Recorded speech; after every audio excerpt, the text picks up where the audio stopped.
Perfect. Recording चालू हो गया है। Yep. सो शुरू कहाँ से करना है? शुरू आपके पीछे जो लाइट है, it actually looks like heavenly gates ऐसे ऐसे खुलते हुए दिखते हैं ना, जो in movies. Hmm. LED light है बस मेरे सर के ऊपर। Yeah. आपके यहाँ पे ब्राइट है, यहाँ पे थोड़ा डार्क है, वो लाइट वर्सेस डार्क या फिर light with dark. It's you know what I mean? And plus इस तरफ लाइट है but I am wearing black. Exactly. Exactly, सिर्फ डार्क है और पीछे टाइल्स जो है वो वाइट है। Programmed. Programmed, well thought out. Well thought out. Without thinking. Without thinking है। Without thinking, well thought out. और maybe a better way to put it would be not thought consciously. Yeah. I mean, we didn't do it. The unconscious did for sure. या। Yeah. But like, I have noticed how so often things like this happen. Like, stuff just happens and there is a pattern there, and you recognize and you go, oh, wow, oh, it's a coincidence. Like the topic I've discussed, I mean, I thought about for today, उसका भी same तरह से हुआ था मेरे साथ. I remember I was trying to reading on sacred because to me, I'm very intrigued by the idea of sacred. So then, while doing that, I started thinking about Kali Yuga because of our conversations. And I thought, okay, Kali Yuga is said to be right, like the realm of ignorance. So I thought, okay, ignorance of what exactly, right? Ignorance, ignorance, but ignorance of what? And then couple days ago, I was reading Nietzsche's passage on God's death, and I thought, okay, wow, sacred's death or ignorance of sacred, and Kali Yuga starts.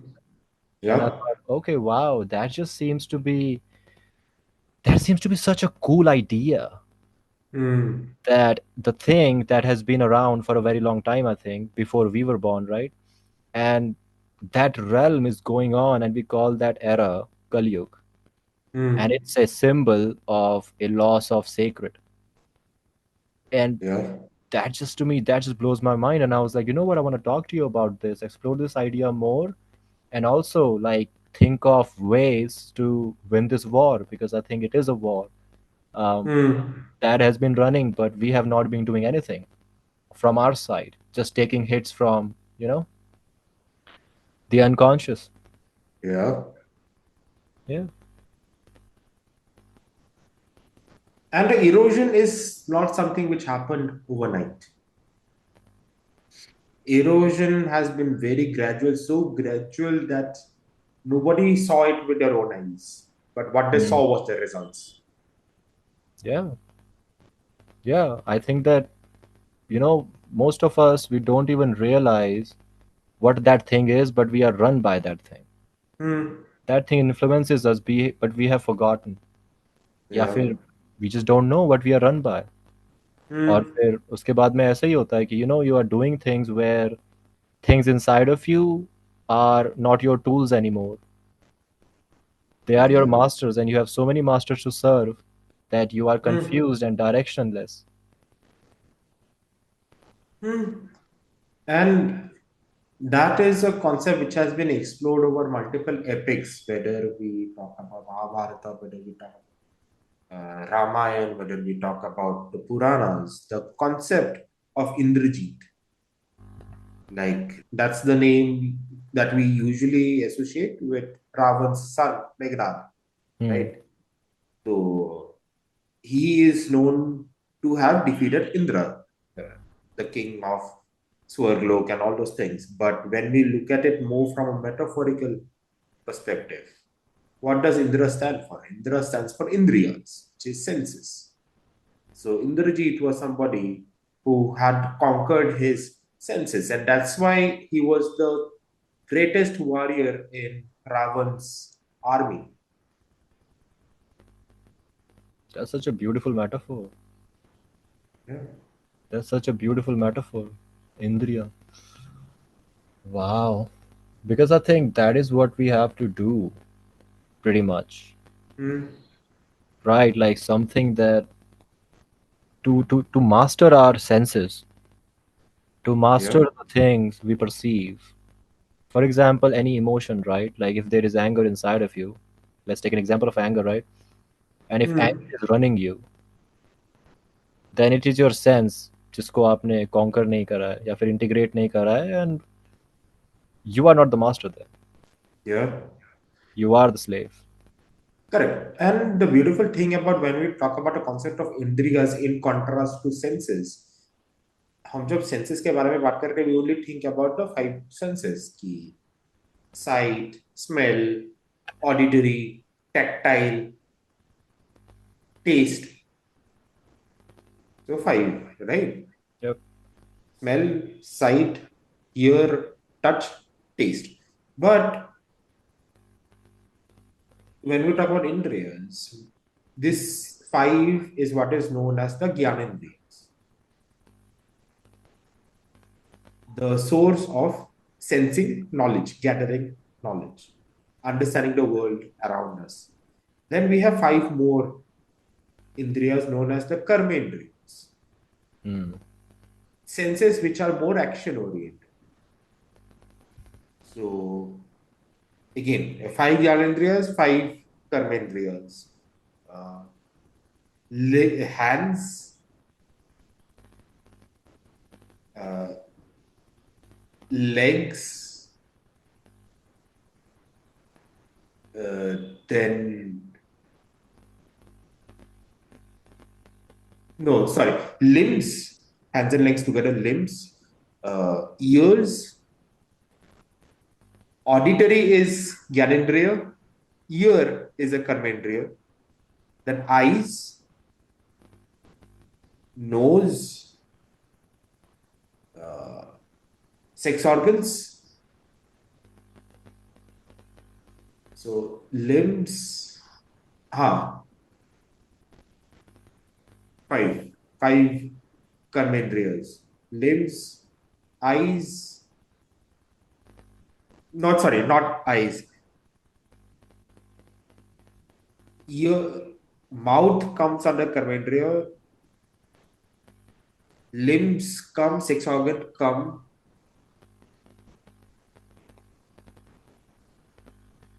and we're not, I'm getting confused between the ear, nose wala thing. Hmm. So I think nose ke jagah ear, eyes, mouth, sex organ, and limbs. Five. Then these are the 10 that people talk about. But there are a bunch of senses which even the West talk about, but we have also considered them to be senses. Hmm. These are the subtle senses, Shushma Indriyas, Hmm. sense of direction. Sense of direction. Sense of direction is also a sense. Yep. Whether you take it literally or metaphorically, both ways it It actually is. applies. Then we have the sense of judgment. Then we have the Sense of position. position and direction comes. Uh, These two, yeah, sense of position, sense of direction, sense of judgment, common sense has also been considered as an essential indriya that we often ignore. So, common sense is equated to conscience. hmm. So, these are the more subtler senses. And if you think about it, what I was saying, ki, conquering our senses applies to all the three levels. Whether we talk about Gyanendriya, knowing what we see, knowing Yep. what we hear, knowing what we smell, knowing what we taste, having our taste buds under control, and touch basically would be more about being physically intimate with people, material attachment, and all those things. Required, but at an equilibrium state. Then, when we talk about karmendriyas, whether it is our limbs, whether it is our eyes, whether it is our mouth, know when to shut up, know when to talk, Hmm. know when to move limbs. And sex organs also needs to be balanced. It is important for procreation, but imbalance we fuck up both literally and figuratively. Yeah, more literally, to Then be honest. Yeah. more literally, to be honest, yes, true. Then likewise, when we talk about a third layer, the subtle layer of senses, judgment also needs to be conquered. Mm. Yeah. Erection needs to be conquered. Position needs to be conquered to be still. Yep. Common sense needs to be conquered because that is why it is so very uncommon nowadays because people have not conquered it. Yeah. So that would be the true Indrajit. Mm. Every sense in every level. Master of judgment, master of perception, master of the body, master of the mind, master of the intellect in every sense. That's an Indrajit. That's such a cool thing क्योंकि आप for example जो normal 5 senses हैं बाहर वाले, right? हाँ. The ज्ञान इंद्रियां, they are nothing by themselves, as in like the things you see, like you Hmm. don't really see the thing, right? जैसे कि Correct. अगर कोई कलर दिखाया जाए तो राइट, लाइट वगैरह blah blah blah, हाँ. and then like what mental state you are in and blah blah blah, right? Aesthetically Hmm. भी वो चीज़ें आपको वैसी नहीं लगेंगी. Even taste, right? Like if you're hungry, something will taste really good, but if you are not Yep. hungry, it's just not gonna. So Yep. there is like this one thing inside of you जो guide कर रहा है, I think, इन सबको, क्योंकि same with judgement, same with Hmm. Like a sense of direction, right? Metaphorically speaking, for example as well, Hmm. there is like this little thing inside, I mean Hmm. inside, that guides all of this, gives a Yep. Yeah. direction per se to all of these things, like uses these things as a tool to achieve something, Yeah. to achieve Yep. something. And Kalyug, for example, well, the unconscious, the brutal primal instincts Hmm. are, taking control over something that is good for you, for example, something that is good for, the Jungian ego, जो consciousness का Hmm. center है, right? Something that is good for that, something that is good for the I instinct, it is running against Hmm. that. Yep. So here there is a beautiful concept which I personally had misunderstood for quite a long time, and I'm kind of Hmm. trying to make sense of it. And like I always do, decode it. It's the concept of vasana. Hmm. And usually, when the term vasana is used, it is almost equated to lust, kama. But vasana, in the literal sense, is tendencies. So, when we talk about the animalistic lust, that is kama vasana. Hmm. So, kama in isolation is lust, Yep. but lust is not just sexual. Hmm. So, it can be lust for fame, it can be lust for life. I think that's the biography or autobiography of Van Gogh, right? Lust for life. That's the title. So, the person can have a lust for life, people can have lust for service. Anything that makes us passionate is lust. But when lust becomes a tendency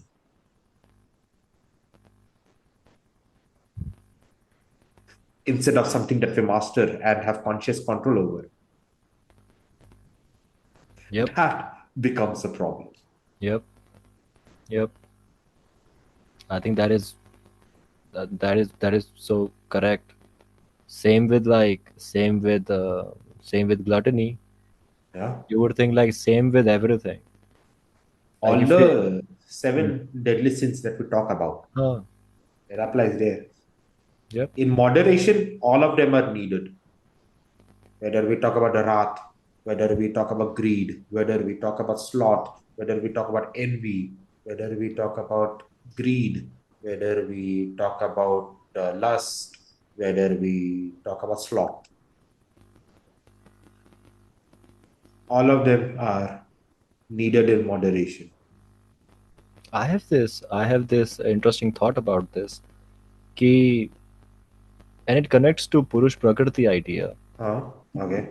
I think it was Theo Vaughn who was talking about his drug addiction, and he said Mm-hmm. ki whenever I used drugs, I had this instinct ki I want to control how I feel.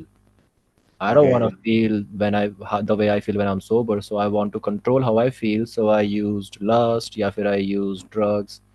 Hmm. That just made me think that okay, let's look at addiction as an evil. ठीक है. Hmm. It would just simply be कि okay, it is a failure of Purush being able to dance with Prakriti. Like when somebody is seeking control of that sort, they are seeking too much order. And they are Hmm. not accepting or embracing the little bit of chaos that comes in, and that just Correct. leads to evil. For example, like, Agreed. And both Purush and Prakriti needs to be in harmony. Neither of them are each other's competitor, let alone enemy. yep, But when one is subjugated by the other, we fuck things up. yeah, it's just gonna be complicated then, because the case is this, right? It's difficult to balance things out. Yep. It's easy to go all in into like just one thing and just be in that zone. Also, True. it's kind of like who preaches these things. Like, where can people go to understand ki, okay, yeah, I have these problems, and where can I actually go to treat this shit? Where somebody's like actually talking about the fundamentals and not trying to just be like, hey, oh, you are addicted, here is Hmm. my like 2 rupee pill, you That's treat the your thing, addiction, man. bullshit like that. Ritik, that's the thing with our healthcare industry, whether you take physical, whether you take mental. Nobody wants to address the roots because they want you to be stuck in your problems. Yep, Symptom management is the only thing that is done yep, because if the root is addressed, you will not come back. And if yeah. you don't come back, where will the monies come from? I think there was a bulb company, they made a bulb that did not go out, they ran out of business. Yeah. Yeah. I mean, in that tangent, look at technology of 70s, 80s, 90s, even for that matter. Oh yeah, that's right. The fridge, the fan, any electronic, they were meant to last generations. But look at technology now of the 21st century. We are supposed to be technologically advanced, but they become obsolete in 1 2 years, max 4 to 5. Yeah, yeah, I find this weird thing that the more expensive a thing is, the more delicate it is. Yeah. Like if I spend like 2 lakh rupees on a phone, I want such a phone that I can just throw it around. I can play frisbee with it. I spent 2 lakh, but I just uh, can't. It's gonna be fucked up. It's gonna be more expensive to repair that thing. True. Exactly. There was this crazy thing, this quote I read, and I thought, okay, that's such a beautiful, beautiful metaphor of like the horrible zone we are going at as a society, Hmm. right? Netflix's CEO. Hmm. Netflix's CEO was talking about Netflix's biggest competition. Amresh, can you guess? According to Netflix's CEO, who was his biggest competitor? Universities. Human sleep. Awesome. Make zombies.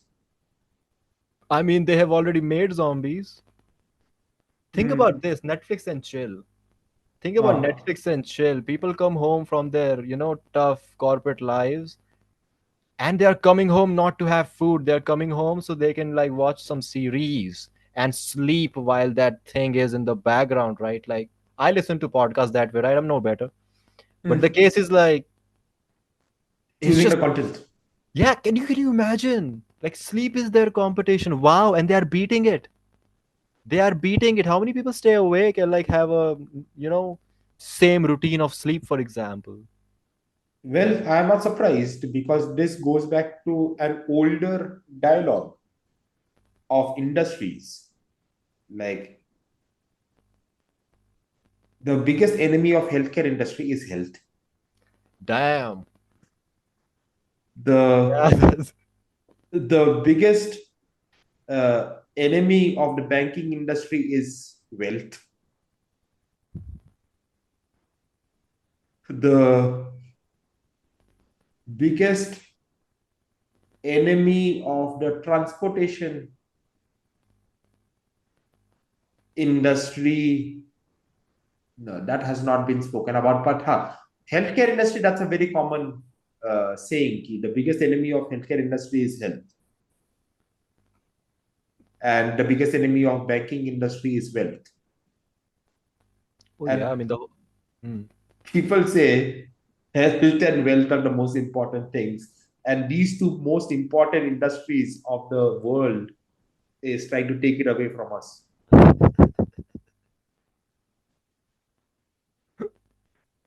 It's beautiful. I absolutely love it. I'm not kidding. It's just it's such a such an interesting thing, and it's obvious. It's Yeah. not something that you need a blackboard to make people understand. It's an Mm. obvious fact. Wow. And that is why all the indigenous knowledge, I'm not just talking about India, I'm talking all the indigenous knowledges, whether we talk about India, whether we talk about South America, whether we talk about native North America, whether we talk about Africa, all our indigenous knowledge has been stripped away from us because they address the root, they address the cause, they do not address the symptom. They actually focus on health, they don't focus on illness. Yep.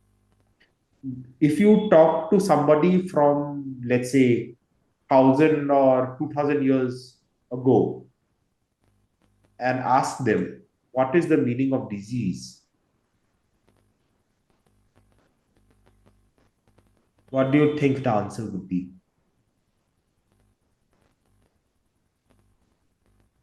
Think. They wouldn't know what it is. They knew and they had an answer, which we have conveniently forgotten. Disease is anything that makes us uncomfortable.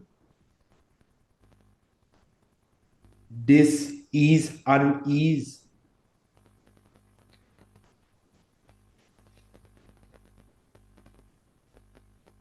It also reminds me that everybody knows when they are uncomfortable. Yeah, We have that sort of mental immune system. correct. Such a So, I think that I was reading Rollo May couple months hmm, ago, and he kept repeating the same thing. He was like, well, industrial revolution, enlightenment era, it killed meaning, blah blah blah. And I was a little hesitant. I was like, what? But then right after our last podcast, I was reading upon hmm, religion, and I was like, okay, let me read the history of the word. hmm, And it turns out that there was a particular time in history जहाँ तक वो word था ही नहीं, क्योंकि ज़रूरत ही नहीं hmm, थी. Those rules correct. and rituals were just like, accepted facts, and Hmm, it gave people some kind of sacred. It gave people like some kind of truth to people, and that truth kind of hmm, worked for them, right? Because truth is separate from accuracy, for example, right? But hmm, then there came a time where we started to go crazy, where we were like, okay, and for good too, but then with good comes bad, right? And then yeah. started paying attention to accuracy, for example, और वहाँ पे हमने गलत lens लगा दिया, I think. वहाँ Hmm, पे हमने बहुत बड़ा गलत लेंस लगा दिया, बिकॉज चीज़ों को फंक्शनली डिफरेंशिएट करते करते हम ये भूल गए कि हम वो फंक्शनली डिफरेंशिएट कर रहे हैं. Unity correct. को ब्रेक कर दिया गया वहाँ पे, because it was like us versus them. Okay, understandable, whatever, whatever. या फिर there is a me, there is a you, या फिर there is an internal or external. Understandable, जब तक वो मेरे काम के हैं. Hmm, और अगर वो चीज़ अब मेरे काम के नहीं है, but they are causing me trouble, and this idea, like, That's why the thing is, like, the more information you put in your head mentally, the more inaction there's gonna be. And to also think about the idea, like, such a beautiful idea, कि disease is anything that makes you uncomfortable. What I instantly thought about a remedy. कि अच्छा ठीक है, what could be like Hmm. universal remedy of being uncomfortable? Action, Yep.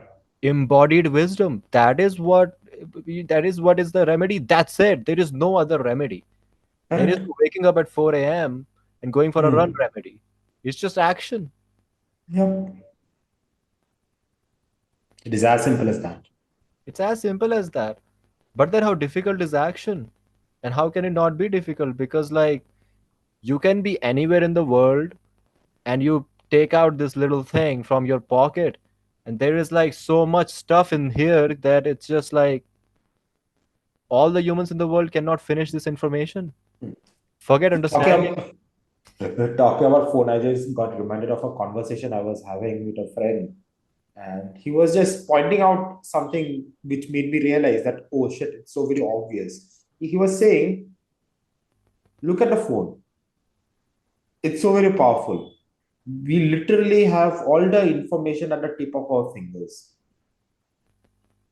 We have a computer which 10 years back we could not even imagine of using, let alone in our pocket. Yep. But what are we using it for?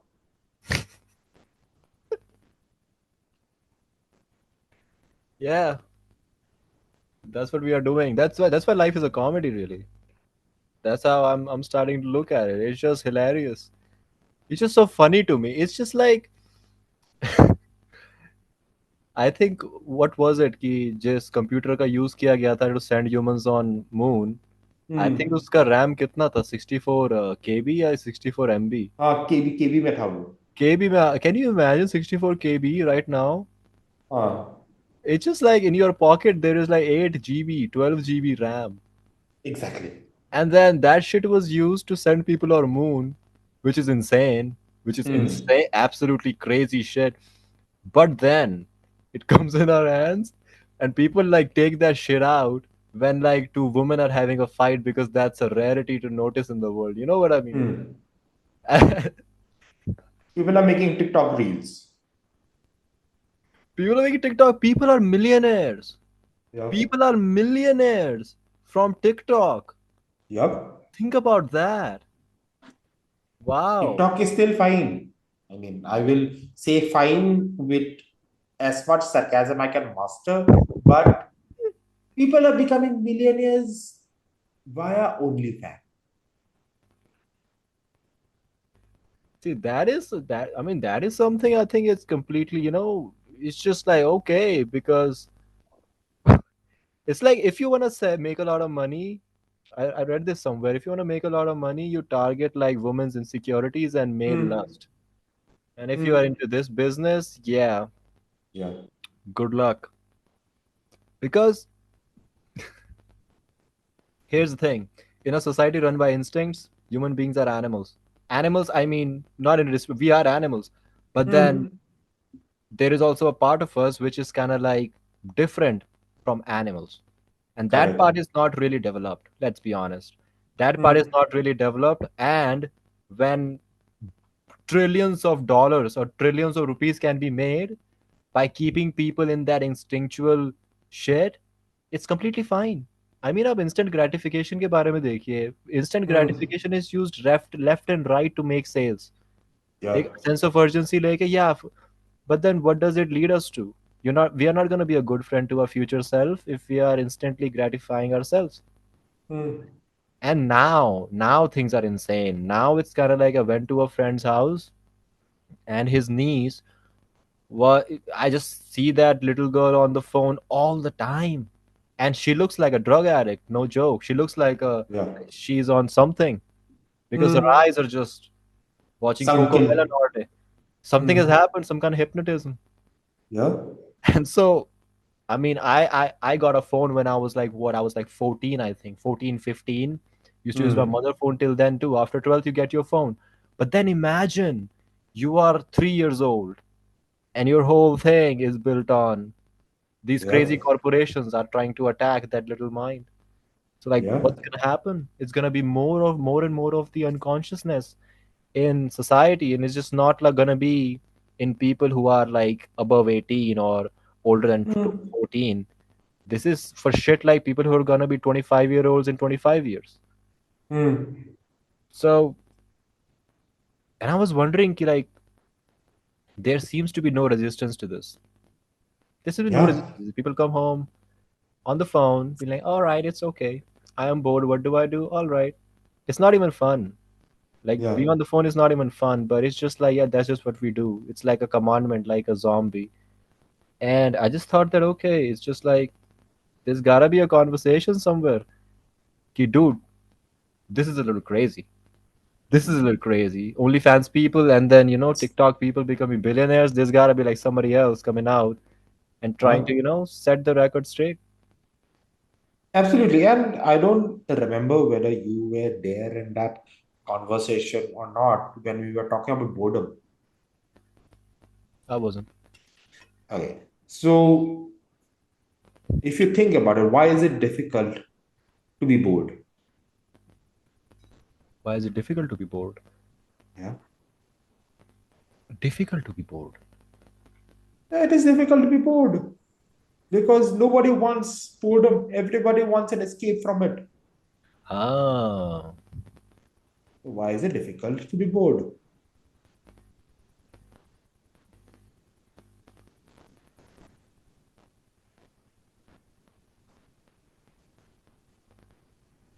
I mean, we have access to pretty much everything. Yeah. That's a Access to pretty much surface level. That's a superficial thing. But when you go deeper, the answer is in the word itself. boredom. Forget the dumb. Bore. What Bore. does boring mean? What is it? Drilling. Bore well. You dig deep. That's boring. Ah, And digging deep is difficult. It's painful as hell. Because boredom makes us encounter our darkest parts of ourselves.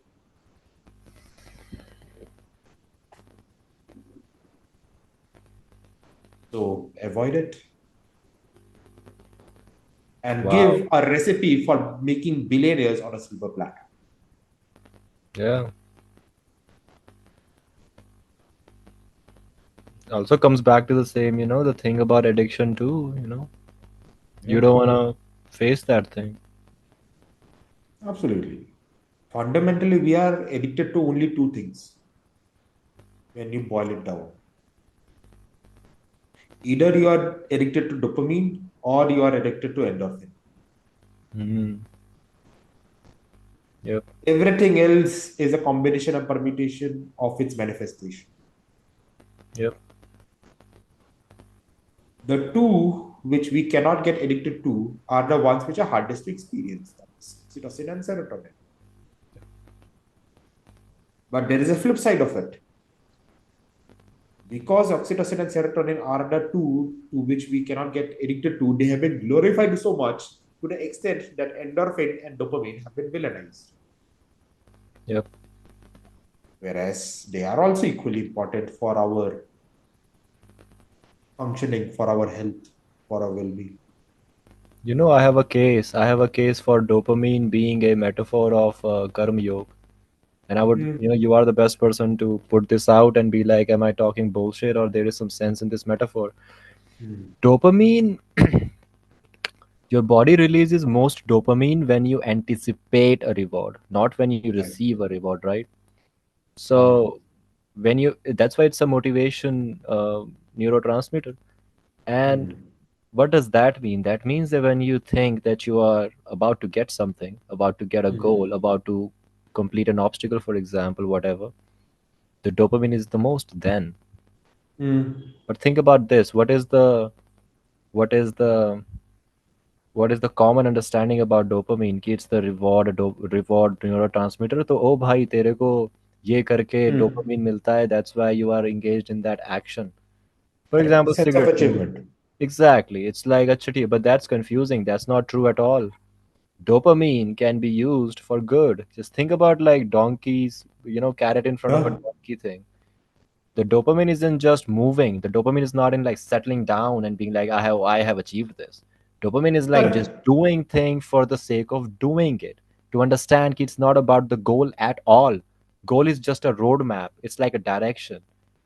But that is not a thing to be achieved. That's like a reason to stay in action. I would reword it differently in the sense that dopamine itself I will not equate to karma yoga, Hmm. but rather mastering dopamine would be karma. That's right. That's right. So if mastering dope, because that makes sense. If mastering dopamine equates to karma yoga, what does like being enslaved by dopamine equate to?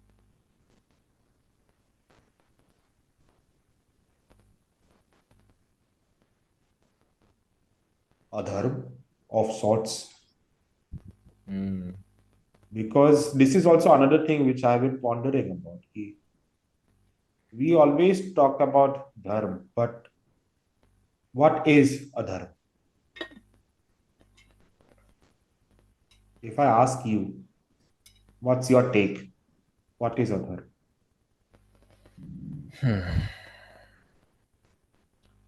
To me, adharma is not taking.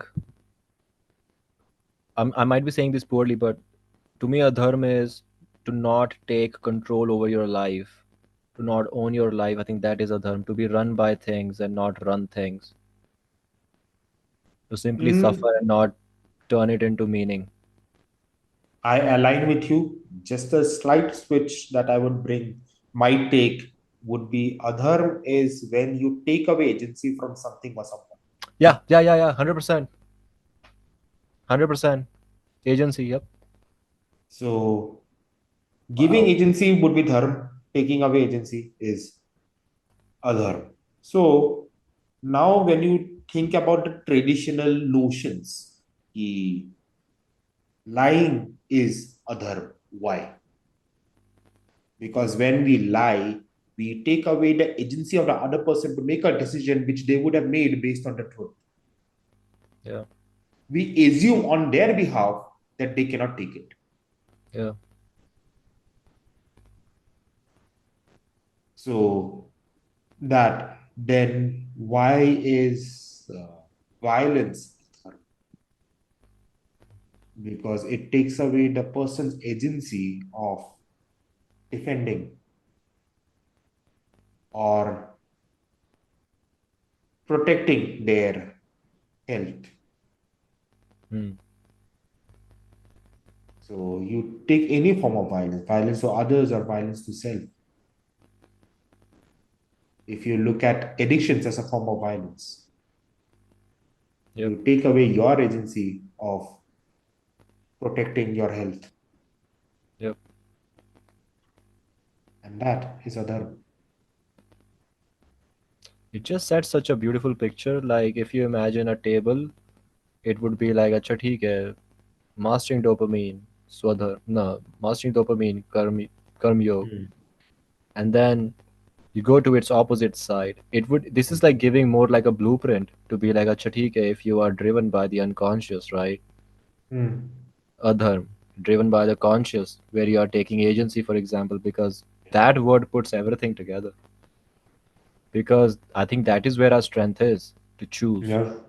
That is, I think, and I think that is pretty much like the only thing that keeps me, that brings out this optimism in my own personal philosophy. It is the ability and instinct to choose, to be able to choose, to have that sort of agency. That is the Agreed. only thing. But here, if you recall the previous pod that we recorded, we were talking about the four layers of dharma and Yep. how the mess up happens when swadharma and parmat gets Yep. equated to each other. So choice is always being made, and the person is able to make the choice. But what is the basis of the choice that makes the difference? Mm, yep. Even the most self-centric, egocentric creature is also making a choice.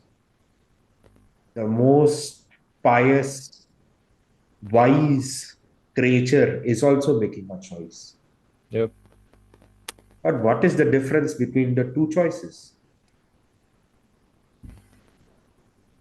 Hmm. The former takes away agency,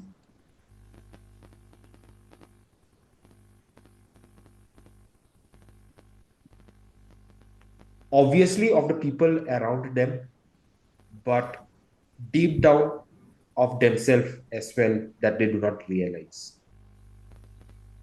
because we are blinded by our basic tendencies. Whereas the latter gives agency to everybody.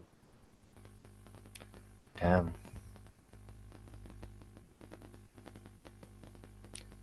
Agency. Agency is like, you know how there is this beautiful metaphor ki people go into the forest, try to find what they think they want, and then at the end of the day realize that what they wanted or what they needed, they always Mm, had it. yeah. It's the, it's pretty much the same thing with wisdom. And I think when Mm, it comes to the topic of agency, I think that is it. Like everybody yeah. kind of knows, everybody kind of understands कि अच्छा ठीक है हाँ agency, yeah, I understand. Mm, There are so many reasons, and just like nowadays I believe that even if like reasons to believe something are rational, it doesn't mean that you should believe it. I don't know why I have this like weird thing in me now. Just because things are Well, for me, I'm anti-belief. anti. Oh yeah, yeah, yeah. Yep. We had that conversation. Yeah, yeah. I don't I believe was anything. I was slipping a little bit with that, but but there is this thing, right? Like I was trying to figure out ki, you would think about agency and be like, अच्छा ठीक है. If somebody thinks that they don't have agency and they have given up on life and they live passively, जो Mm, होगा देखा जाएगा, blah blah blah, right? In a wrong way, in a mm, foolish way. The problem I find there is that people have misidentified the same mm, belief thing, right? To believe that you are this, and then to have rational reasons to believe that, right? They would just count thousand mm. things, and you would just be like, even if that is the case, like you do have a choice there. It's not like Yeah. um Agreed. because I think rationality completely depends on the goal. Agreed. Rationality is not like a universal thing, right? Like अगर मुझे Yeah. प्यास लगी और मैं खाना खा रहा हूँ तो खाना खाना रैशनल नहीं है, पर मुझे प्यास Correct. लगी और पानी पीना तो वो रैशनल है. So rational depends Ah, on the goal. So rationality is a yeah. tool. It's not a Yeah. master. So why is it treated like a master? Oh, it's a rational reason. It's like, all right, whatever. It's a rational reason because you want to find a reason that you're stupid. That's why it's Because, rational. yeah, again, this is all reflecting most of our inability to tolerate chaos. Yep. Yep. Yep. Because rationality is the band-aid that we put in terms of chaos. Yep. And just a thought popping up, and I will put it out. The belief is the root of a dharma. Belief is the root of a dharma. Yeah. Wow. Because when you believe, you have given either given away agency or taken agency from somebody else. But when you know, there is agency.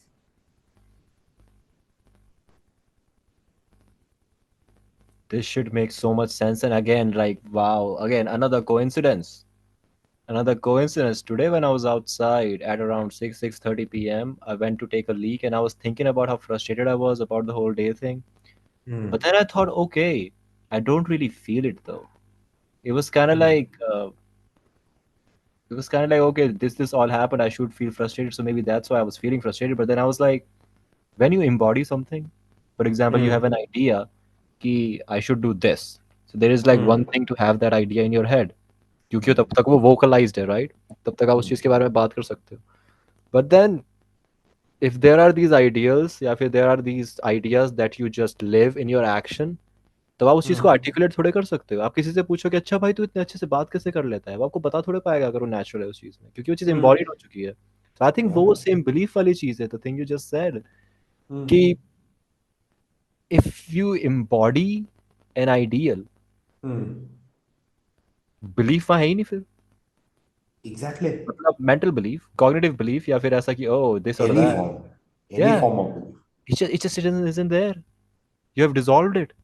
You are finally who you are. Yeah. Belief comes with doubt.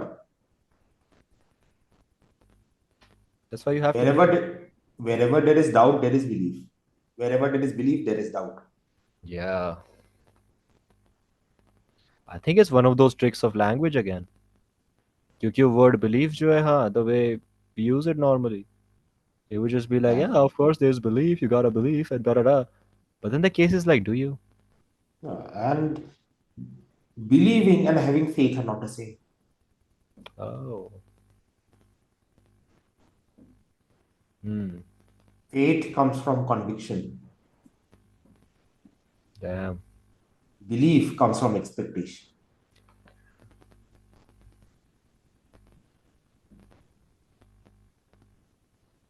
Can you repeat that again?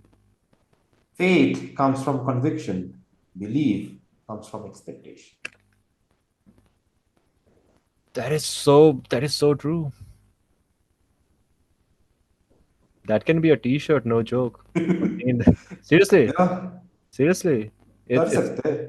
such a It's a crazy. good Faith is because of conviction, and belief is because of expectation. because bel wow, because belief has this sort of desperation to it, right? People go to war for beliefs. Yeah. Like you challenge somebody's beliefs, it's equal to challenging them.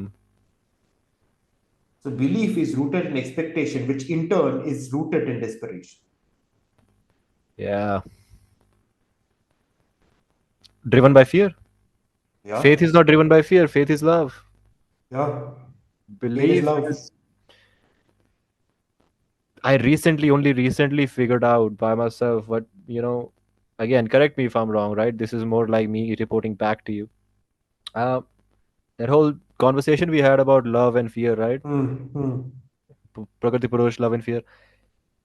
Couple days ago, I was sitting somewhere and I just thought, ki, acha, theek hai, what is love? How would I define that kind of love? Hmm. And I thought, okay, again, right, when you're moving towards something, you're moving towards the thing you love. So you are motivated by love, for example. But if you're driven by Yeah. fear, you're not moving towards something. You're moving against.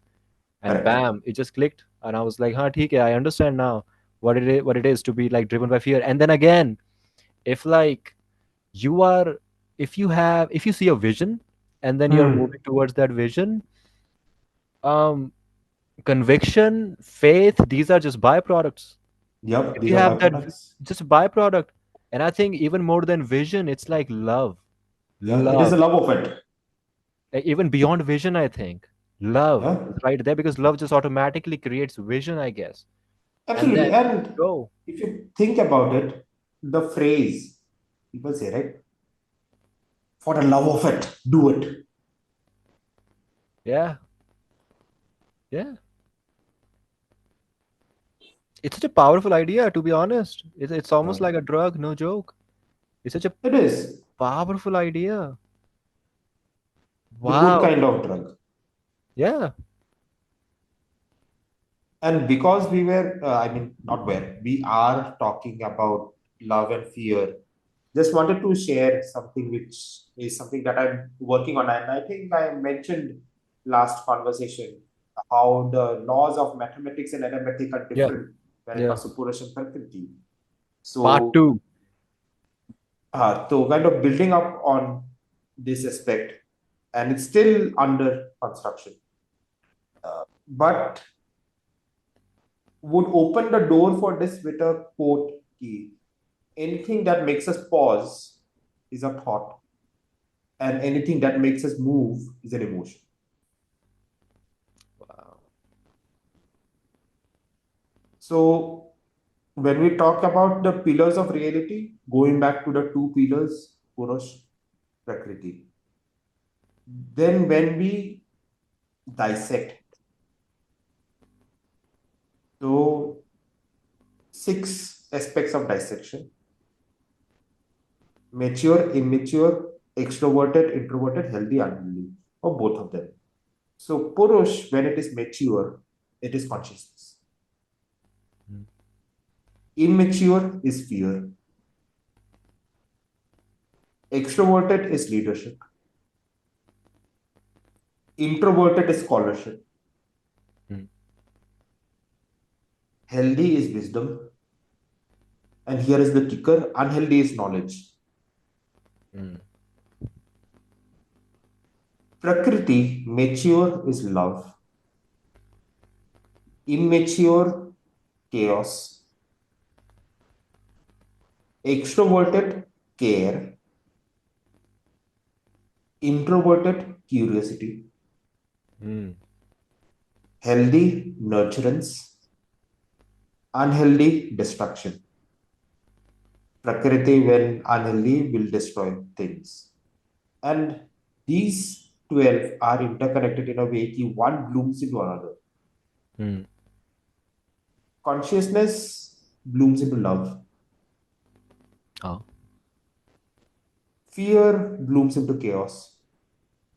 Ah. Care blooms into leadership. Ah. Curiosity blooms into scholarship. Nurturance blooms into wisdom. Mm. Knowledge blooms into destruction. Mm. Mm. So, the primary emotions are love and fear. Then we have the primary zones of operation: consciousness and chaos. These are the two zones of operation. Then we have the primary stance that we take in a relationship: leadership, scholarship, care, and curiosity.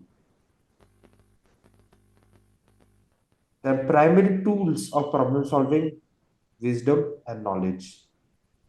Either you solve a problem using wisdom or you solve a problem using knowledge.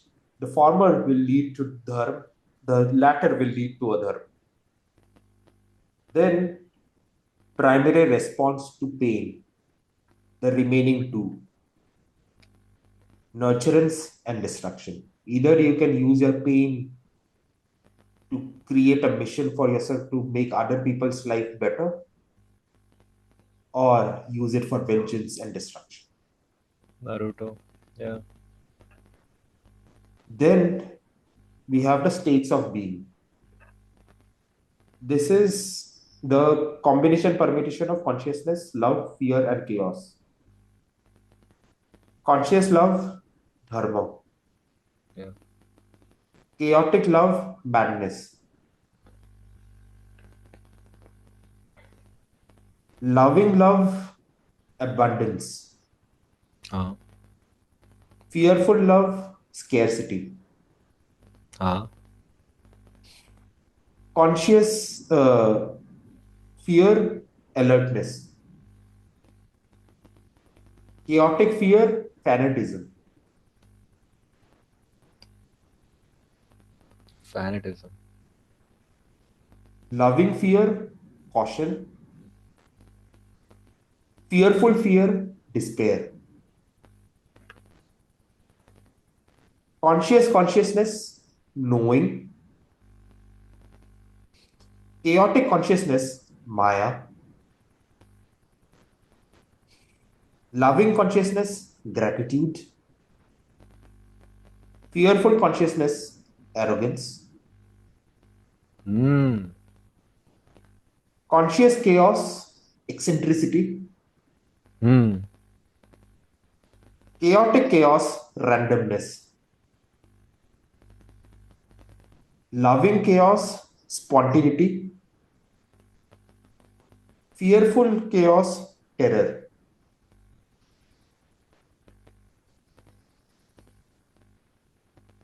From there, we open the door to secondary emotions.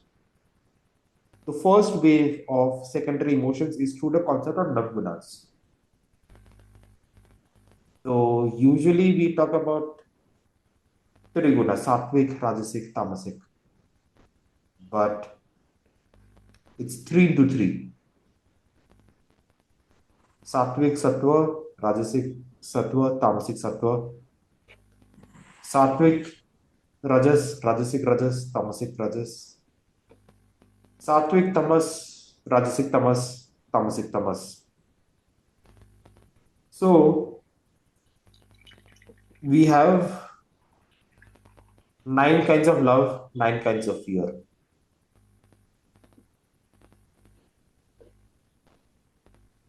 Sattvic Sattva love, devotion. Wow. Wow. Rajas, Rajasic Sattva love, commitment. Wow. Tamasic Sattva love, admiration. Oh. So when we are talking about the first part of it, here Sattva refers to purity, Rajas refers to action, and Tamasic refers to self-centrism. But in the second part of it, Sattva is wisdom oriented, cerebral. Rajas still remains action. So Rajasic ho ya Rajas, it still remains the same. And Tamas becomes rest. So Right.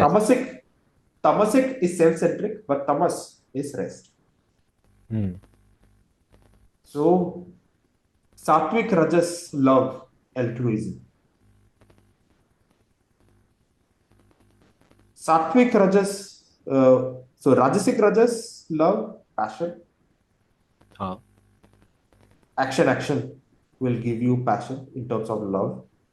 The Tamasic Rajas love self-centric, action-oriented love, sexual. Hmm. Then we have uh, Sattvic Tamas love, togetherness, Sattvic tamas together. Huh. Hmm. pure, restful love. Rajasic Tamas love, action-oriented, restful love, playfulness. Tamasic Tamas love, self-centric, resting love, obsession. Then we come to fear.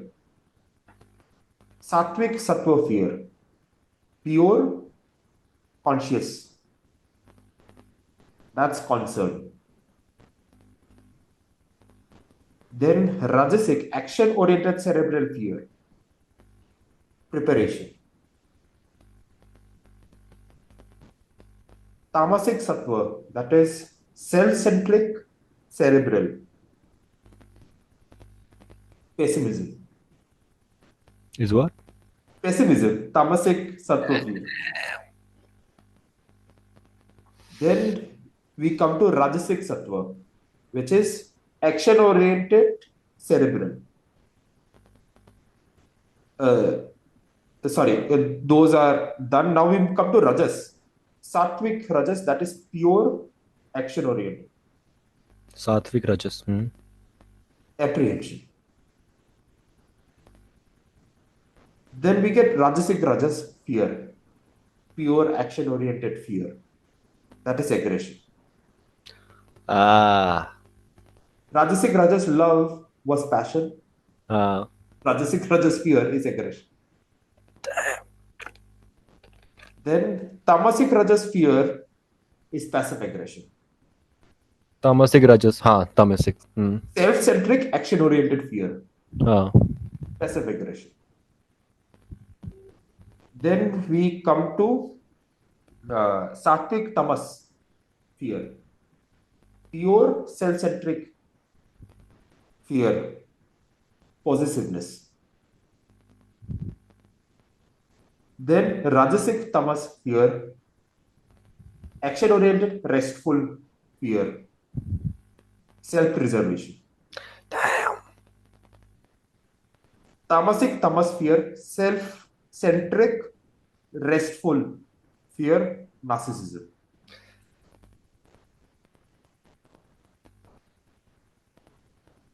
Then we move to wave two, where we are looking primarily at love and fear, Hmm. how they can take different forms.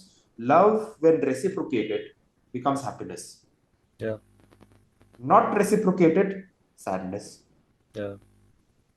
Of the self, resilience. Huh. Of the other, perseverance. Hmm. Then, when we look at the same thing, fear, embraced, courage. Not embraced, anger. Anger is fear not embraced. Then, of the self, shame. Of the other, resistance.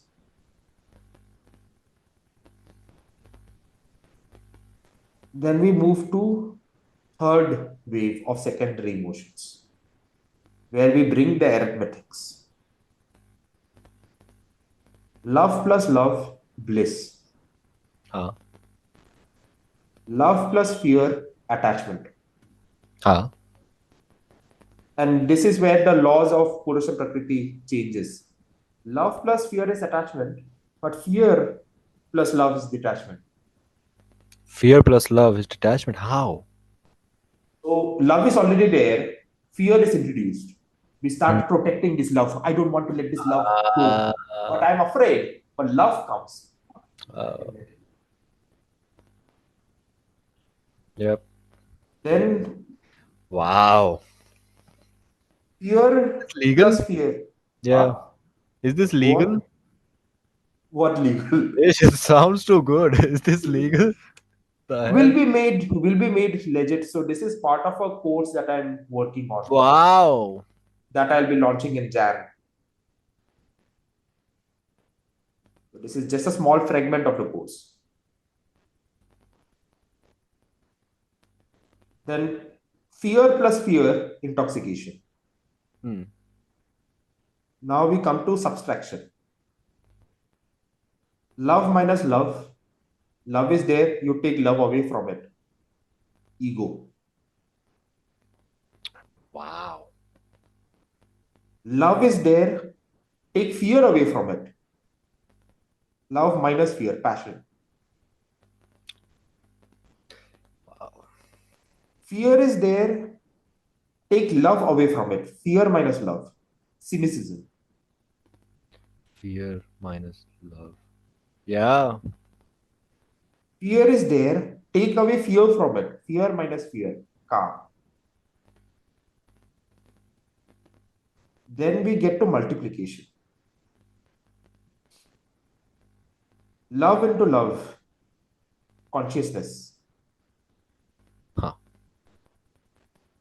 And not talking the Purush wala consciousness, but consciousness in the form of Sat Chit Anand, knowing everything.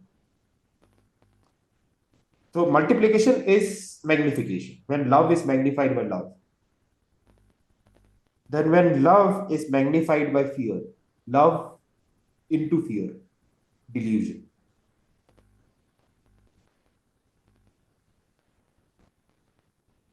When fear is multiplied by love, fear magnified by love, dogmatism.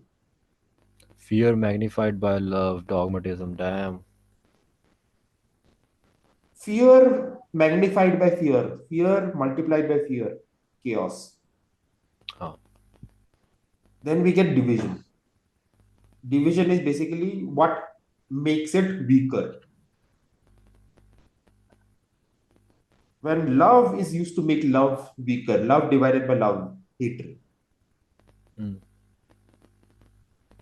That's why we say, right? Hatred is not the opposite of love. Indifferences. Yeah. It's not even indifference. The opposite of love is fear. Ah. Because fear and love cannot coexist together. Otherwise, you are just attached. Then, when love is divided by fear. When love is weakened by fear, distrust.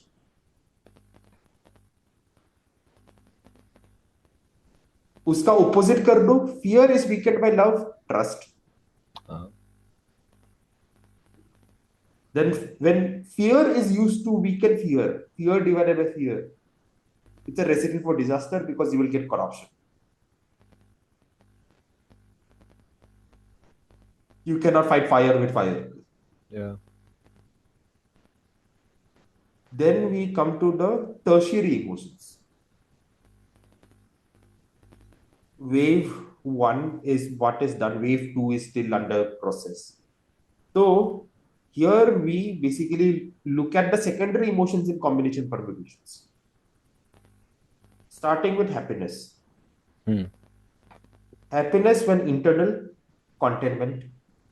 Uh, External, camaraderie.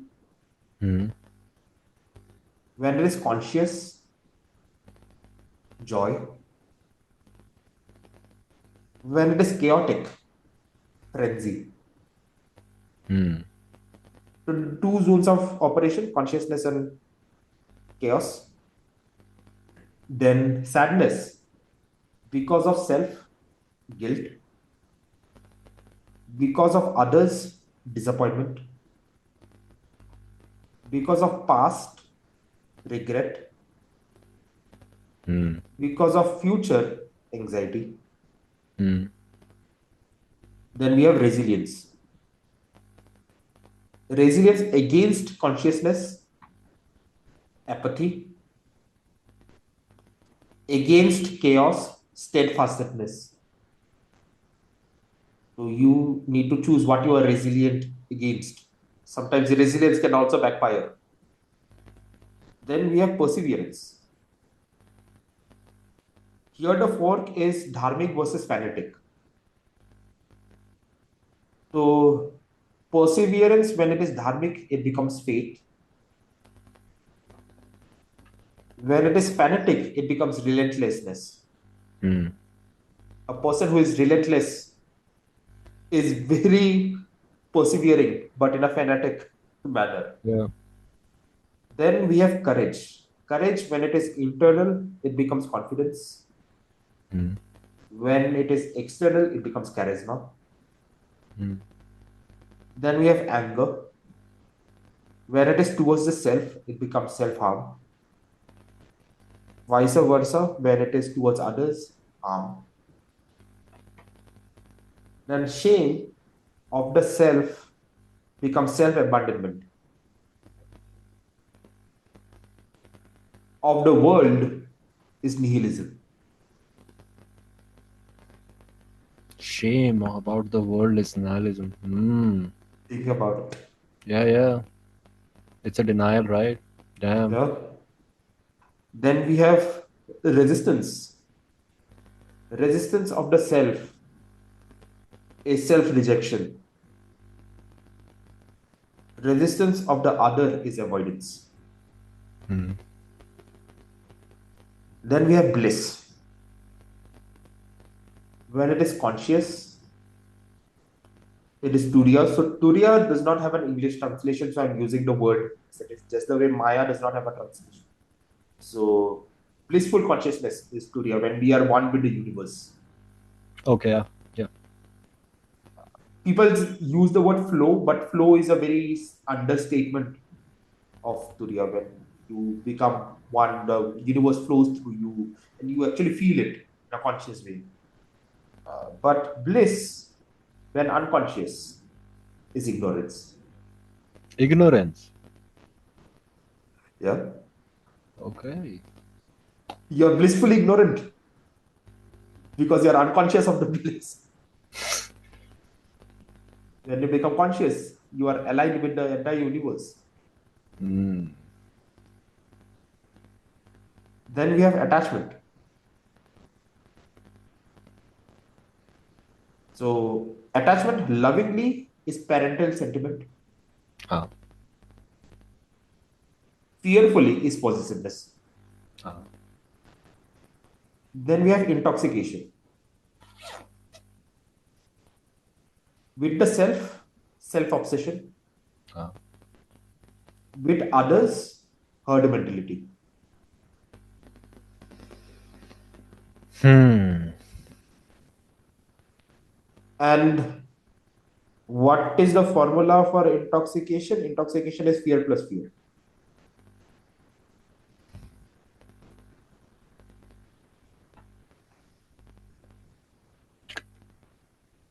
Then ego, where it is material, selfishness.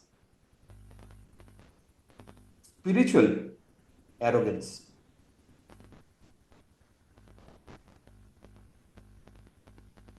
Passion, when it is eccentric, it is innovation. But when it is driven by Maya, it is radicalization. Wow. Innovation and radicalization both have passion, but one is eccentric and the other is driven by Maya. One is serving and one is, pretty much leading. Hmm. Correct. Then we have cynicism. Cynicism, when it is alert, it will lead to boundaries. But when it is fanatic, it will lead to paranoia. Hmm. Then calm, when it is internal, it will lead to self acceptance. When it is external, there is a sense of safety.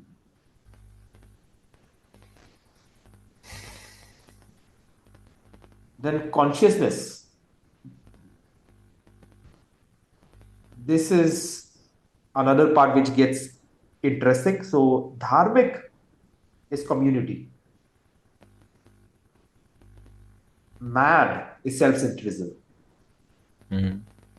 Dharmic consciousness is thinking about the society at large, paramdharma, parmarth. But mad consciousness is self-centrism, aham brahmasmi. I am the center of the entire universe. Then delusion. Delusion, when it is eccentric, it is genius. But when it is driven by Maya, it is wokeness. Oh. Oh. Delusion driven by my. Yeah. Then when it is internal, it is self-deception. I'm Hmm. just lying to myself. But when delusion is external, it will lead to confusion. Hmm. Then we have chaos. This is where it gets even more interesting. Dharmic chaos is strategy. Mad is absurdity. Absurdity. Yeah. Then introverted chaos is disconnection. Extroverted chaos is commotion. Healthy chaos is novelty. Hmm. Unhealthy chaos is calamity.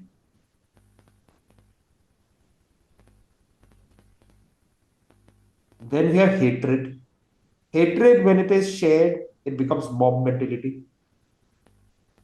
But when it is personal, it becomes vendetta. Ah. Yep. Then we have distrust.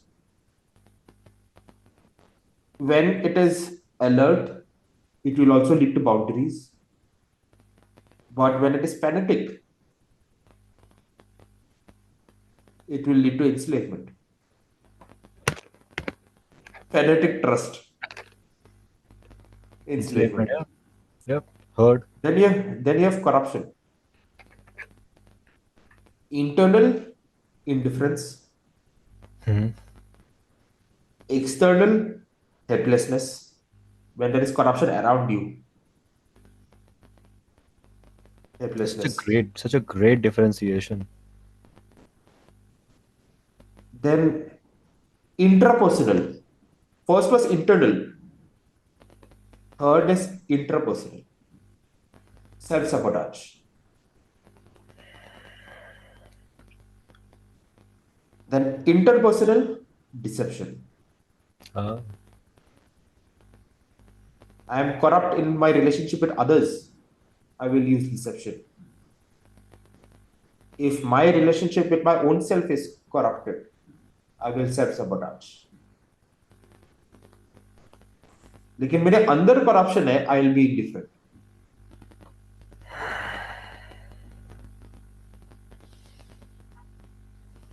Then detachment, when it is conscious, it is peace. But when it is chaotic, it is escapism. Chaotic detachment is escapism. ये सब मोह माया है करके responsibility से भागना, escapism. Then dogmatism, when it is eccentric, it becomes parmarth.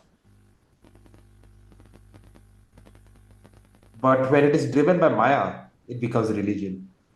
damn.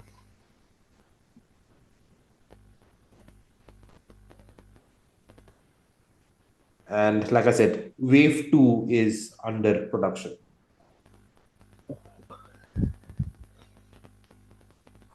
This this was like this was like the first time I heard rap god. I was sitting in the same bed I'm sitting at right now. No. This is like the first time I heard rap god. I'm not kidding.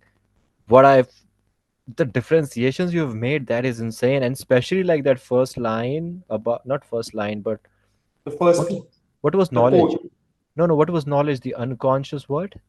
uh, knowledge is Right in this the one, beginning. unhealthy purush. Unhealthy purush, right? Or let me do this, because that shit, at first I was like, what?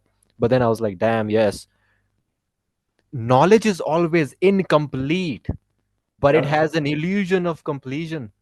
अब समझ correct. And गए? that's why it blooms into destruction. Yep, that thing is, that's like dancing with fire, but then like playing with fire pretty much. Yeah. It's such a, that differentiation, right? Ki acha, haan, knowledge is unhealthy purush. It's like, how the fuck? And healthy purush is wisdom.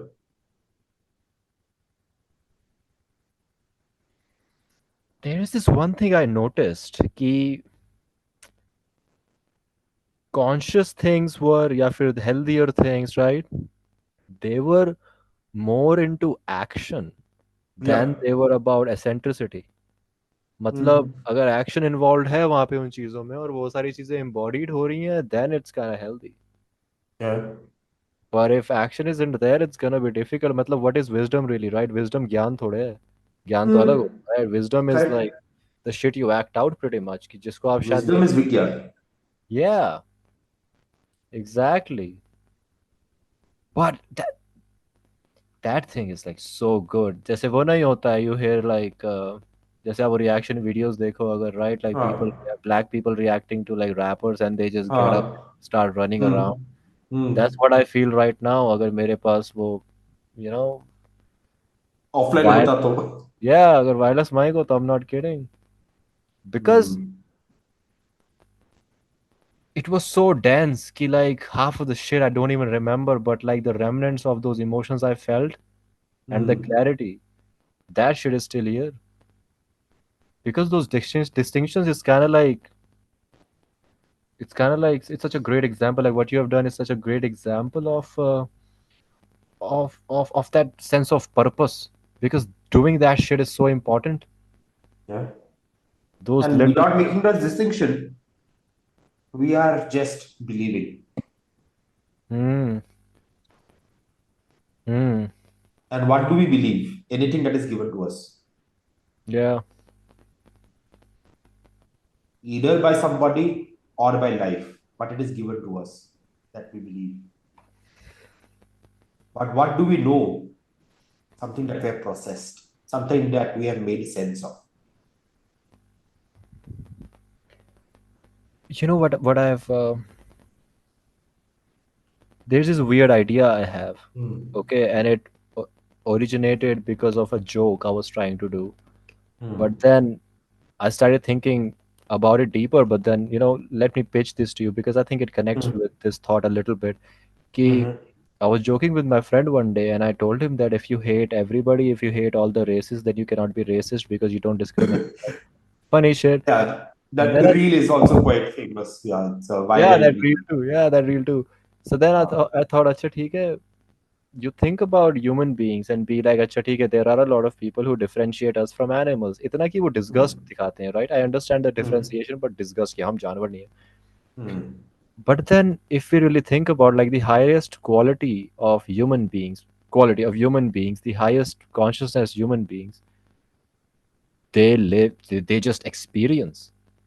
They Mm. are not living in the domain of what we call higher order, whatever. But the highest Correct. order is the same as the lowest order Yep. in some sense. So it's kind of like shit above and below. Above and below, it's pretty much it's like more similar than what above is with the middle. You know, Mm.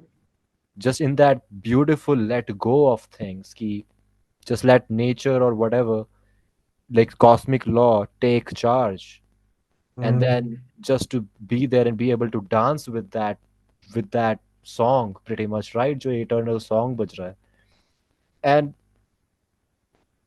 same with that, because when you were talking about kya acha theek hai, this thing is the healthy this and this is gonna be the unhealthy, this is the conscious and this is gonna be the chaos, वो वाली चीज भी मुझे वहां पे दिख रही थी, where it was like in the unhealthy ones there is a lot of like belief in identity of some Yeah. sort, right? जैसे कि resentfulness भी I think इनमें से किसी में आ सकता है, to be Mm. like you are resentful because you're protecting some kind of identity that you have against something, इसलिए वो चीज़ anger, same aggression, any kind of Mm. defensive tactile driven by fear is unhealthy, Mm. and any kind of like Yeah. something driven by love was aspirational. It was Yeah. aspirational. It's such a crazy idea in such great detail. It's amazing. That's true. Damn.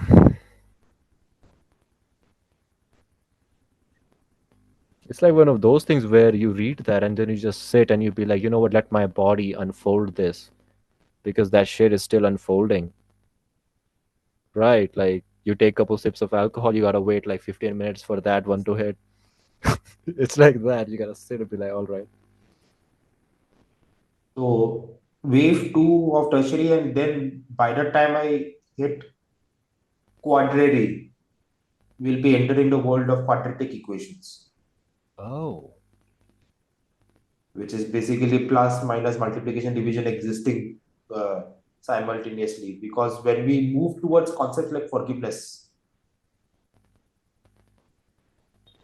it is not linear equations. We get multiple uh, operators working simultaneously. It's such a great way. Like you using mathematics here is such a great way to, use like every kind of combination because that is what mathematics is. It's like every kind of combination and then trying to do it with such a beautiful system. But then here's my question. Hmm. Here's my question. Do you know like the typical definition of invention and discoveries, right? Typical definition ki invention and nayi cheez discovery would be something which is natural or found. What do you think mathematics is? Mathematics is a discovery. There is no invention. Yeah, that's right. That's 100% right. And I agree with that. But let's Uh, go with the shallow level, right? Let's not go to the deep level. Let's go to the uh. shallow level and be like, okay, what do you think it's an invention? Key, it's the system that we project, right? So of course it's So discovery because of that too. here I will bring a little bit of eccentricity in my response by saying it is the invention of the mind, but the discovery of the consciousness.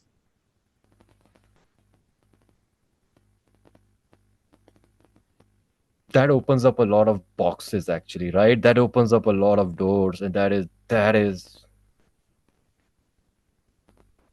it's also like a tool of consciousness to try to make the mind understand itself, right? Yeah.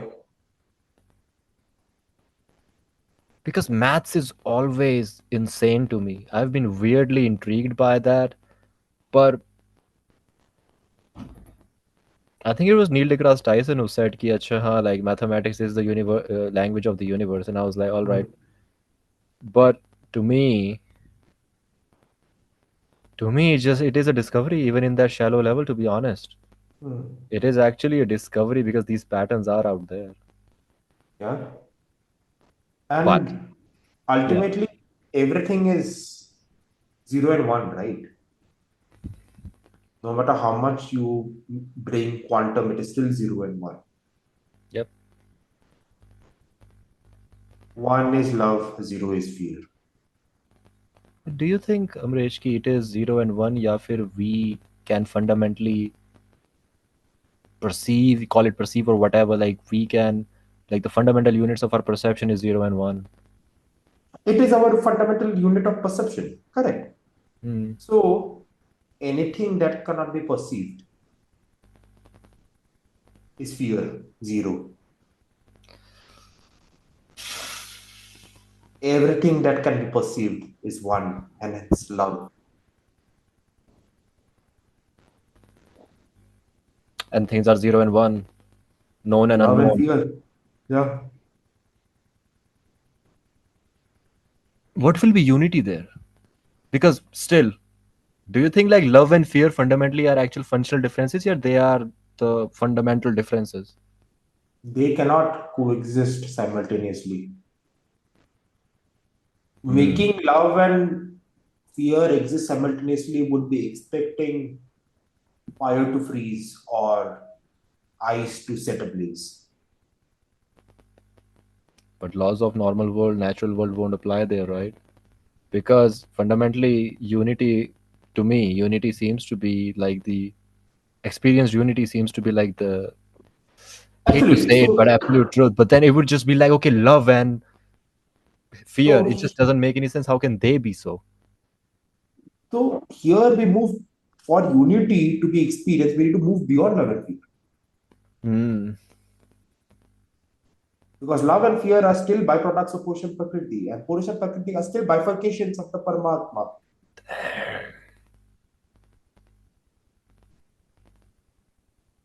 This also happened to me in the last conversation. Like every time, every time I Hmm. have this confidence to believe like, all right, I kind of like pretty much understand Purush Prakriti's combinations, right? They are like intricate, very crazy. But then every time something happens and I go, okay, yeah, I don't. I just don't. It happened again. I just don't. Yeah, that's so true. That's so true. Ki those two are just.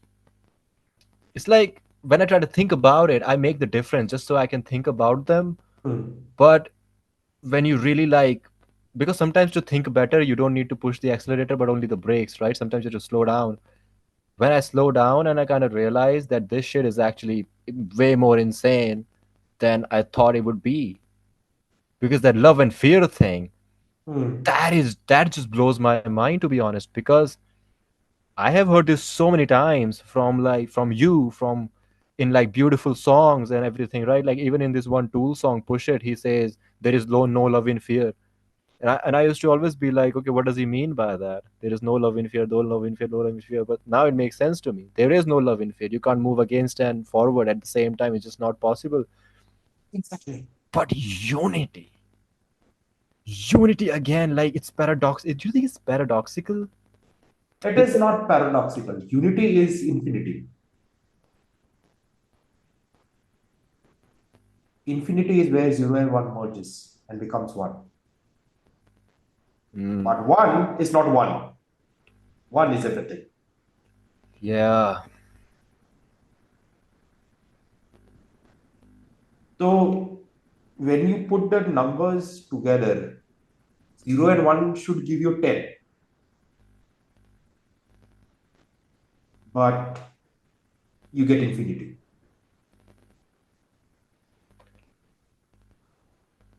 What happens when you divide 1 by 0? Infinity. No, not even infinity. I think they say it's undefined. It just cannot be.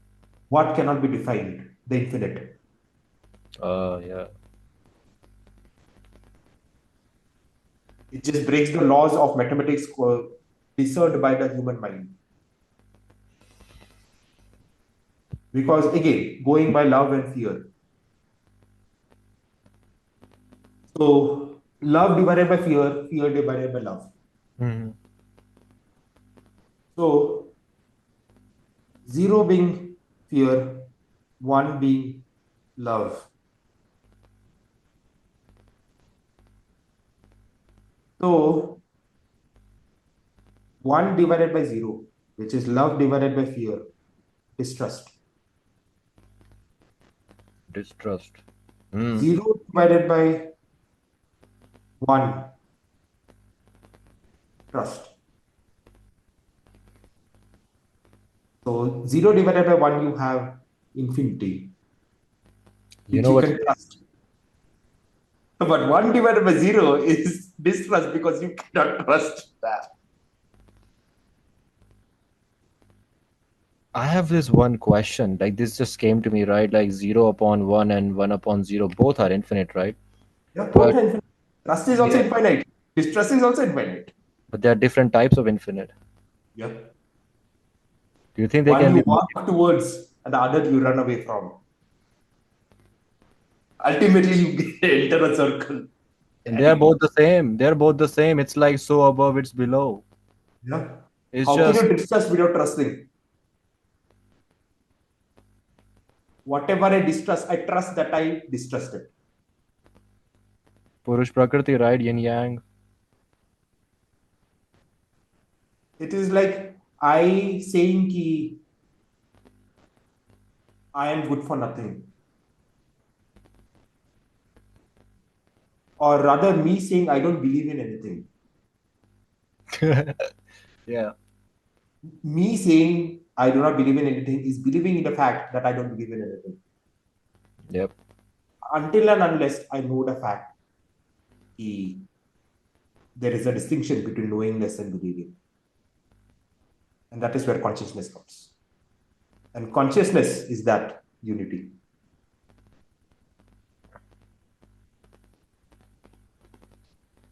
Okay. Do you think there can be types of unity, or there are sub-unities? Do you think there is the ultimate unity? Yes, 100%. Mm. Where all of this exists, right? Like the most Mm. fundamental, intricate fabric of what? I don't even want to say consciousness, to be honest, but Mm. like the most intricate fabric of that bigger self Jung talked about, right? Sab cheez ka Mm. combination. Mm. It just, to me, it's such a tricky, interesting thing कि those sub unities can exist, like infinite love, infinite distrust, and infinite trust. Mm. और वो दोनों उस umbrella, I mean, whatever umbrella means, right? उसके अंदर आ रहे हैं, उस bigger unity के अंदर, right? Which can be Atman. But I mean, I experience what I want to say, but I can't really use words for that. So, if you look at it from the lens of quantum, we are basically talking about the concept of multiverse. Yeah. Single unity is one universe. Uh, Multiple unities together is the yeah. multiverse. And all the multiverses together forms the omniverse. Damn. We travel in them all the time. Yeah. We travel in them all the time. Yeah.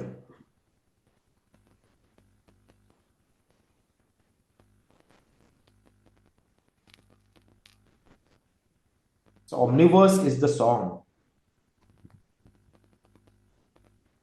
Universe is just a stanza, the verse of the entire song.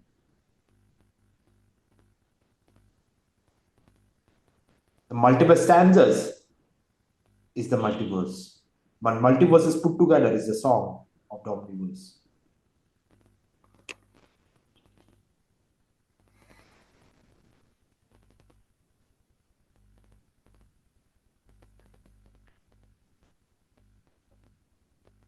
Do you think, do you think, let's think about like the multiverse thing, right? The Hmm. biggest, what was the biggest omniverse, right? The Yeah. song? Hmm. Um, But then, by that logic, there is not just one song. There are multiple songs in an album, and that album is a part of a record. label, and that record label is part of the music industry, and the music industry is part of the entire consumerist system, and that entire consumerist system is part of the human greed, and the entire human greed is part of the human civilization, and the entire human civilization is part of a greater system. So you can expound on it infinitely, but what's the point? Think about this. Ki, if you imagine the omniverse and all these levels and infinities, right, to be whatever they are, but to for example, to believe for the of them, to believe them to be, not believe, but to see them as a song, right? Think about agency in such a universe. It's not some bullshit. Hmm. It's such a, because you imagine the magnitude Yeah. of agency in this crazy universe. That shit, it's so powerful because the dance, like who is orchestra, कौन orchestra बना रहा है उसका, कौन उस चीज को चला रहा है, if we really pay attention. Hmm. And is the one who is dancing and the one who is orchestrating, are the two really different?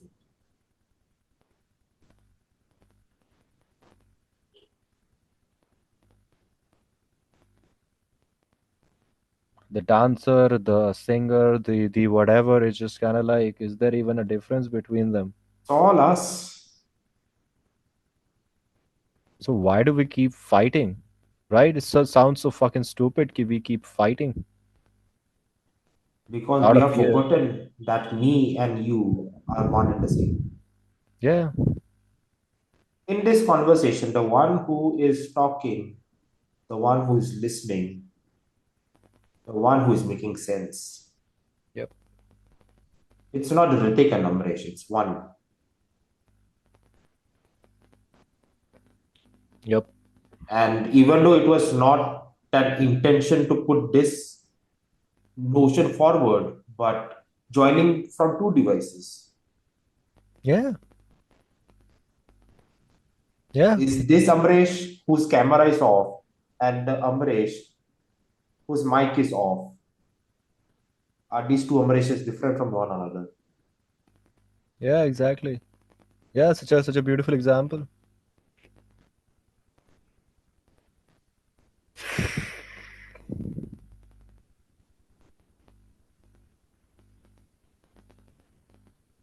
I lost my train of thought, but then the You would have lost it if it was going somewhere. yeah, If yeah, it wasn't, how can it be lost? yeah. I just sometimes really I like this. Oh yeah, this was the train of thought. Hmm. This thing about, right, this example, like when sometimes somebody goes out and somebody says that, hey, it's just you, it's Hmm. met with a lot of criticism, right? Hmm. But I have a very simple example for this. I figured this out today in the morning. I was like, acha theek hai, I was thinking about Guru Sishya thing. And I was Hmm. like, yeah, ab dono hum mein hi hai, blah blah blah. But then I thought, okay, when you try to run something new, you have to learn everything by yourself, right? Hmm. Hmm. And you can have external gurus, teachers, whatever, coaches, right? Hmm. But who is teaching you ultimately? तुम जब घर जाके खुद से बैठते हो, you are teaching yourself. Hmm. Like, if you don't understand that thing and then repeat it again and again, you're just not gonna learn it. So आप ही अपने गुरु और शिष्य हो उस sense में, right? To actually understand Yeah. something.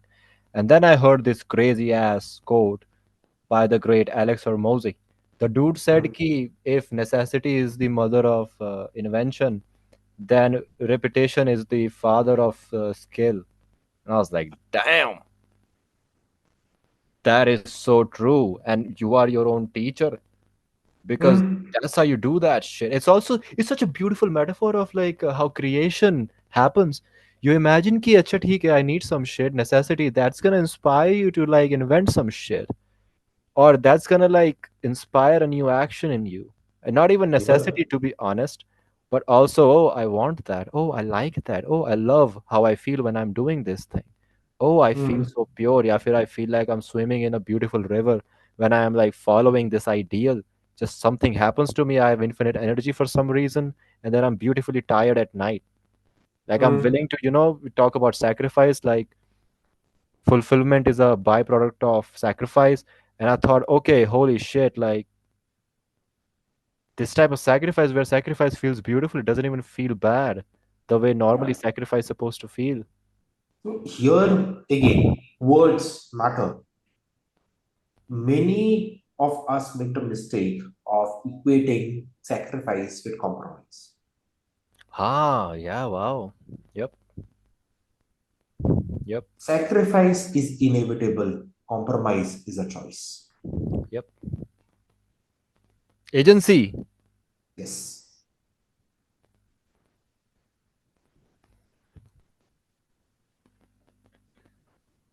Something I have learned that I think is sort of like a characteristic of Param Dharma. Now, correct me if I'm wrong again, okay? The case is Mm, that when you start to see things not for what they appear to be, but when you mm, start to see things as actions. mm. So, I mean, in other words, I would say when you start to see things as systems, that is a Correct. way better thing, way better way of thinking about things than thinking of them as like concrete realities. जैसे कि like seeing things as potential, that is actually seeing things as systems, right? ये कैसे flow करता है, right? To Mm, listen to the section of a song and be like ये धुन और ये progression है इसका. To understand that progression, like once you try to do that with things, things just like there is this weird thing where things just optimize. It feels like things are optimizing by themselves because you're operating from love, number one. If you like look at mm, things as systems, and number one, you're looking things as systems. Number two, you're driven towards something, some kind of ideal, some kind of vision, and you have that infinite energy. So that like fuels up your perception of things as systems, and then you figure out those systems, and they have a purpose of moving towards somewhere. तो वो एक feedback loop बन जाता है. And that is such a beautiful thing because it's not gonna figure out one section of your life. It's gonna figure mm. out like everything as a whole, moving you towards unity pretty much. And Absolutely agree with it. to take control of your life, what's more, Yep. yeah, you experience so much agency when you feel like holy man, I just don't get tired. I have this like suddenly get got this superpower now Mm, just because of love and not because of yep. fear, because fear is draining. Absolutely. And adding that lens, we also have the understanding key when we talk about potential, Mm, there are two aspects of it. One is knowing the potential, yeah. and the other is imagining it. Ha.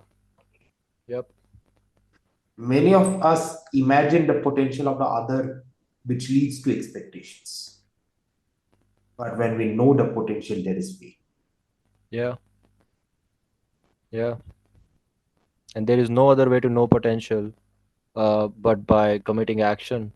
There's just Yep. like no other way. There is no other way. One thing I've realized by just putting things out is that before, right, like if you don't really put action or like create things, produce things as an artist, for example, you don't produce things, you live in this narcissism ki, oh, the way I have this, for example, a song in my mind, that's how it's Mm. gonna sound when I produce it, but it just doesn't happen क्योंकि आपके Yep. actions ही वो repetition नहीं है, right, skill वाला. So like how the Mm. fuck is that gonna happen? Same thing happens with videos. You can think thousand shit and enjoy that virtual image by like Mm. imagining the potential of what these ideas can be, but your ideas are as good as your execution. Your ideas are not Mm. as good as they sound because they are not into reality. You know what I mean? Like they are not something that somebody else can also experience. Okay. Absolutely. And here, another thing that we need to realize in this context is ideas are the root of ideals. Damn. And ideals, if not translated into physical reality, what use of it?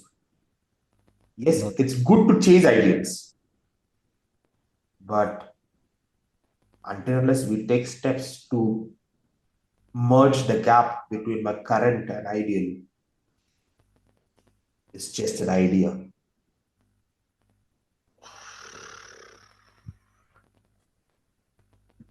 Let me ask you this then. In order to figure out like fundamental aspects of my own perception, right, or Mm, myself, I have come across this one idea which blows my mind. It makes me go like, "Acha, theek hai, could this be like some different form of fundamentals than Purush and Prakriti, for example?" I mm, mean, maybe products of Purush and Prakriti, it could be. mm, Ideas, right? Like human beings live, and it seems like the common belief किसी के survival के लिए जी रहे हैं. पहले तो मैं agree नहीं करता उस चीज़ से. I think हम thriving के लिए जी रहे हैं और survival एक तरह का thriving का subset मानता हूँ मैं. So, correct. yeah, the Agreed. goal is to thrive. But then who is thriving? Like think about in human sense, right? Ideas, like जब तक हम ideas को protect कर रहे हैं, right? जब तक हम Mm, केवल किसी एक तरह से possessed हो रखे हैं एक spirit की तरह, किसी एक idea से obsession से, जैसे आपका पूरा वो fear motivated जो stuff था, fanatism, mm, mm, dogmatism, blah blah blah, जब तक वो shit है आपके अंदर, mm, तब तक you are not living. Ideas are living through you. They are using your body just like demons do, and then they mm, survive. आप mm, ये सोचो ना, ठीक है, if like violence is used to spread ideas, it would just be like, अच्छा ठीक है, some people don't deserve to live because of certain ideas because they disagree. Those people are killed. mm, I mean, this is what the history of humanity, like this is how the history of humanity is recorded, to be honest, mm, mm, because we are so war focused, right? But it just seems like it's just like fanatics and ideas and like radical shit. Whenever I mm, pay attention to somebody who's a radical of anything, it just seems like mm. number one, the person is scared.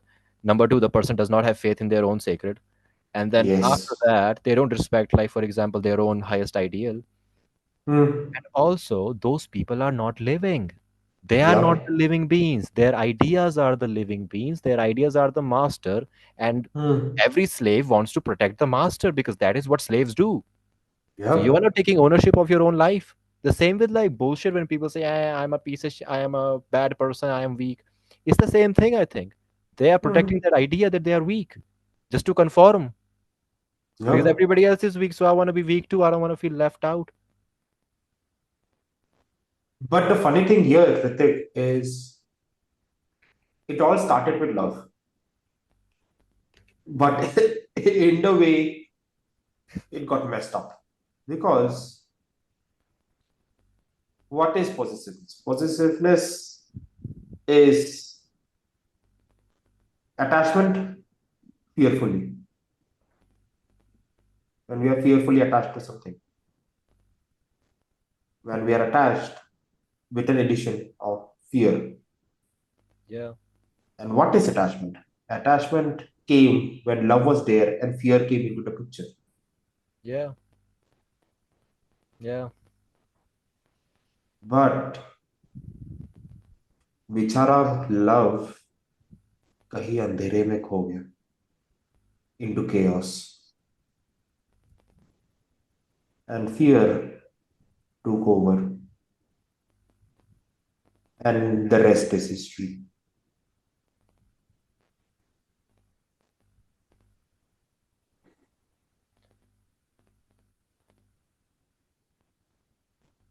You know, when it comes to love and fear, um, for last 4 months, I have been completely obsessed with Fight Club. I've seen it 1,000 times. And this one time when I was trying to improv, मुझको एक idea आया which was insane. आप अगर YouTube पे जाके fight club search करते हो, right, fight club Mm. Short videos, तो आपको एक बहुत फेमस वीडियो आती है जिसका नाम है एम्ब्रेसिंग मैस्कुलिनिटी. और Okay. इसमें फाइट क्लब का पूरा वो बढ़िया सा डायलॉग है about spiritual war, blah blah blah. Fight Club is not about embracing masculinity. I think Mm. Fight Club is about embracing your inner femininity. क्योंकि Yep. फाइट क्लब में Martha Singer ही सारे चेंजेस लाती है और केवल Martha Singer he and में उसके साथ थी. And Mm. there was this one thing I read by Jung where he said कि every myth's protagonist, उसकी जो भी main heroine होती है, वो उसका एनिमा का representation होती है because she brings change. She's not gonna let him just be the way he is initially. Martha Absolutely. did And the same thing. take any story from our Itihas and Puranas. Mahabharat, Kurukshetra, we boil it down to Draupadi, but when you go even further in timeline, you will have Gandhari and her injustice. Then you go further back, you get Ambika Ambalika's injustice by Bhishma when they were forced, when they were forcefully abducted just so that they could uh, have progeny with his brother. Yeah. Then, when you go back even further, you have Ganga when Shantanu broke her trust, due to which Bhishma was born in the first place. Hmm. And then the rest is history. Hmm. So it kind of boils down to a man not trusting a woman enough. Yeah, yeah. Purush and Prakriti imbalance. It started that. Then you take Ramayana. If Sita was not abducted, Ravan would not have been killed. Sita would not have been abducted if KK hadn't sent them for the exile. KK would not have sent them to exile if Saraswati had not intervened.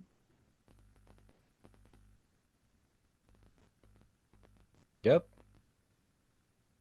So the feminine has always been the trigger points. You go to Puranas. Uh, Daksh was killed only because Sati gave up her life.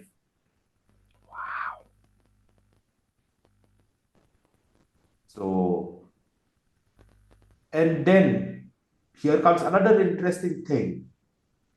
The, when we talk about Mahabharata,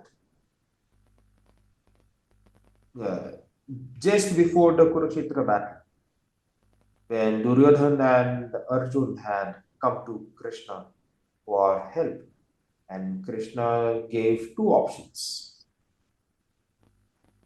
On one hand, you have my entire Narayani Sena, and on the other hand, you have me, who promises not to take up any form of arms or ammunition. Arjun chose Krishna, Duryodhan chose the army. So, on the surface level, it is like one choosing the divine and the other choosing the material thing, blah, blah, blah, blah. But when you go deeper through the lens of Purush and Prakriti, realizing that Krishna and Kali are one and the same. Yeah, yeah, yeah. Yep. So, Arjun chose Prakriti, Arjun chose Kali. Duryodhan chose the immature masculine in the form of Narayana Singha.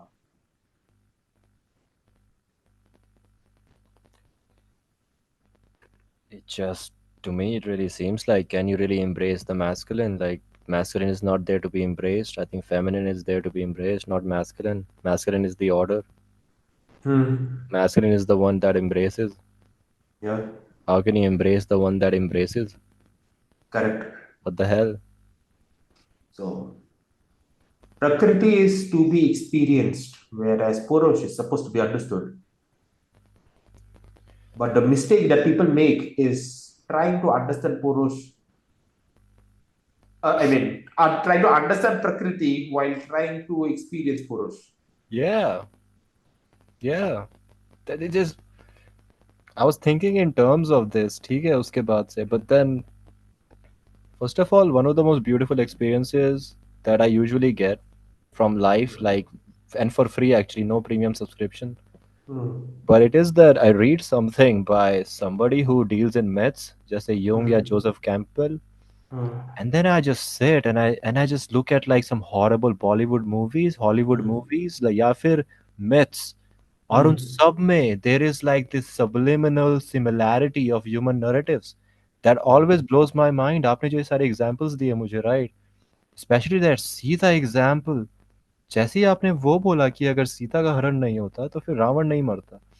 It just brought this statement to my head जो Jung ने कहा था कि anima doesn't deal in good and bad भाई. It's mm, very mayavi. It's very mysterious just by the nature of it. And anima doesn't come first.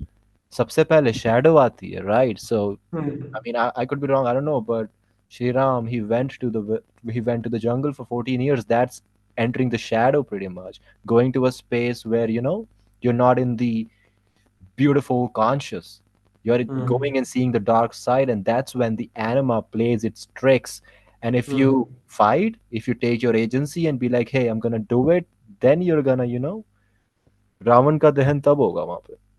Yep. Pretty. And here we have an interconnection between Ramayana and Mahabharata Oh. because Ravan's father-in-law, Mayasur, he is the same person who built uh, Indraprastha's palace, Oh. Mayanagari, which was the palace of illusions, was Mayasur's gift to the Pandavas because in Treta Yuga, he was indebted to Ram and wanted to give his gratitude to his next incarnation, Krishna, and that was how he played it out. But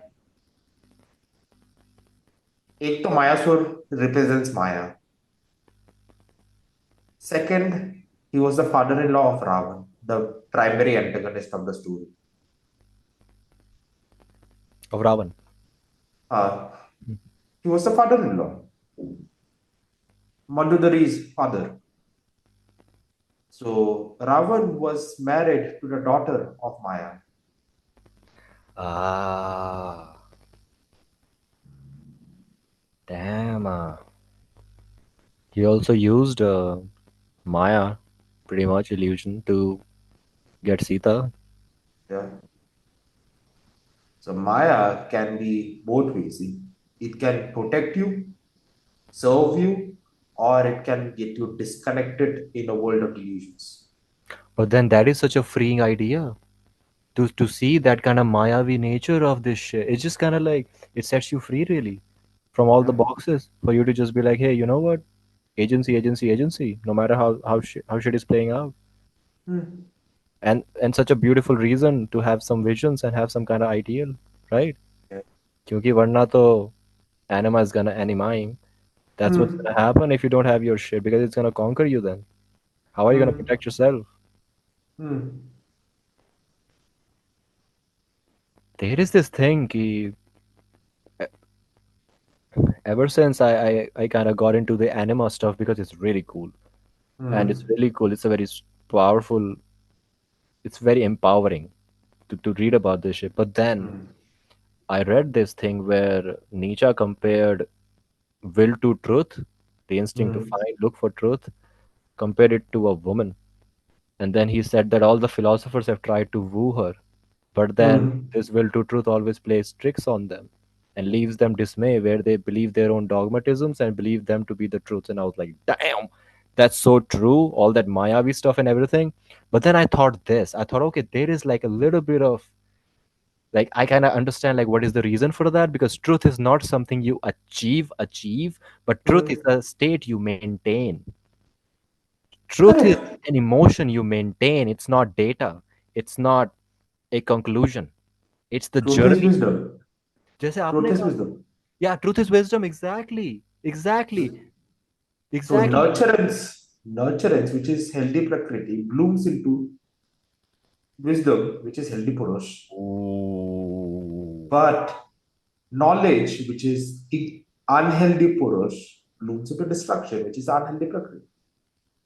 Damn.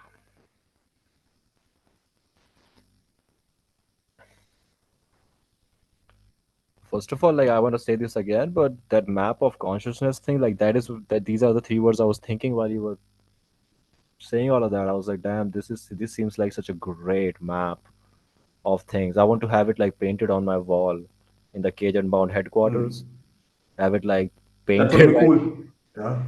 Yeah, it's just see that is something which you know how sometimes you look at something and you just know that thing is amazing and Hmm. you know that you can't even comprehend. It's that beautiful that it's like hitting your every sense. So it was kind of like, like you listen to a great rapper and every line has something. It was like one of those things with punchlines because that differentiation thing, it's so consistent. That just shows like there is this beautiful pattern to that thing. Ki wow, because that's gonna because now I'm very intrigued by that. I'm very intrigued by those two things, love and fear, because you've created And this like whole web of and those when two. you recognize the pattern, even though it might not make sense on the surface level, it's eccentric. But when we do not even realize that aspect, the patterns, everything is chaotic. Yeah, yeah. I mean, what we call order is just perceived order, isn't it? Yeah. Like,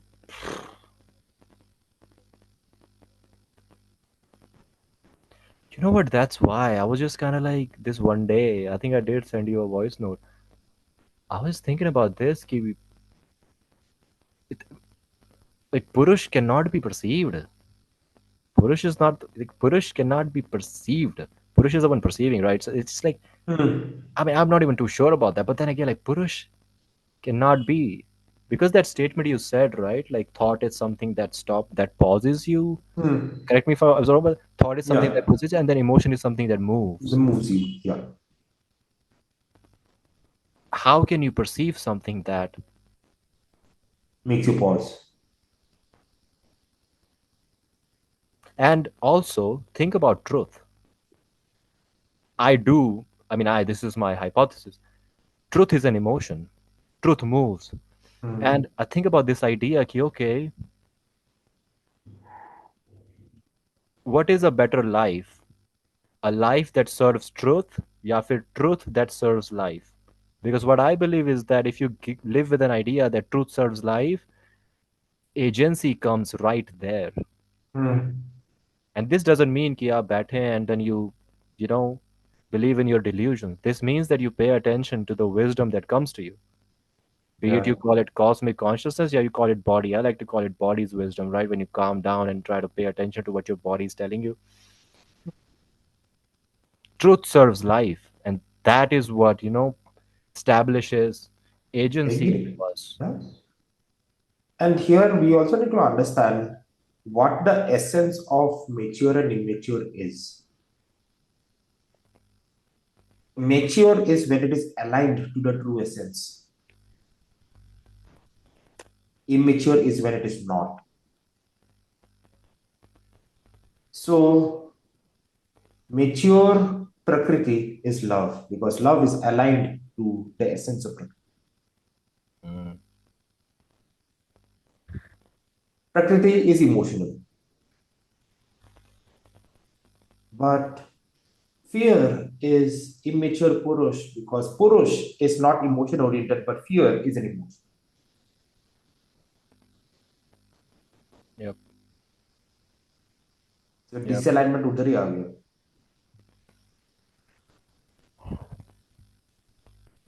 And because you are not being true to Purush, how can you have access to wisdom,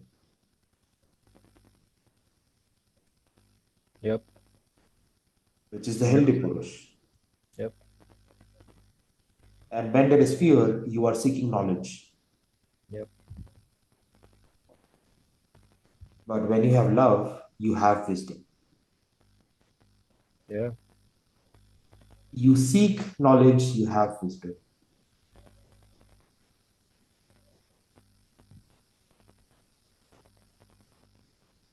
Do you think? Do you think knowledge in action is wisdom? That's the common terminology we use. But for me, I would say knowledge is understanding everything intellectually Oh, and subtracting the emotional component out of it. yeah, When we don't feel what we know. yeah. So that's why knowledge has edge. It is the edge of it. It is the edge of knowing. It just seems like the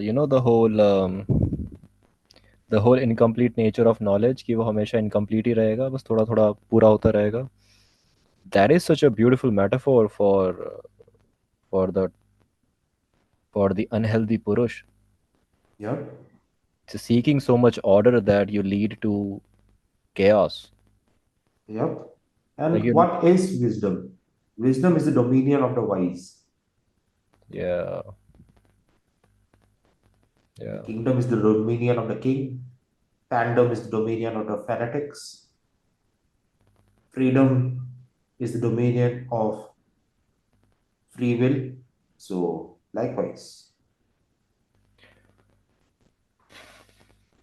dominion of the wise is wisdom, but wise is feared because the wise cannot be understood. Damn.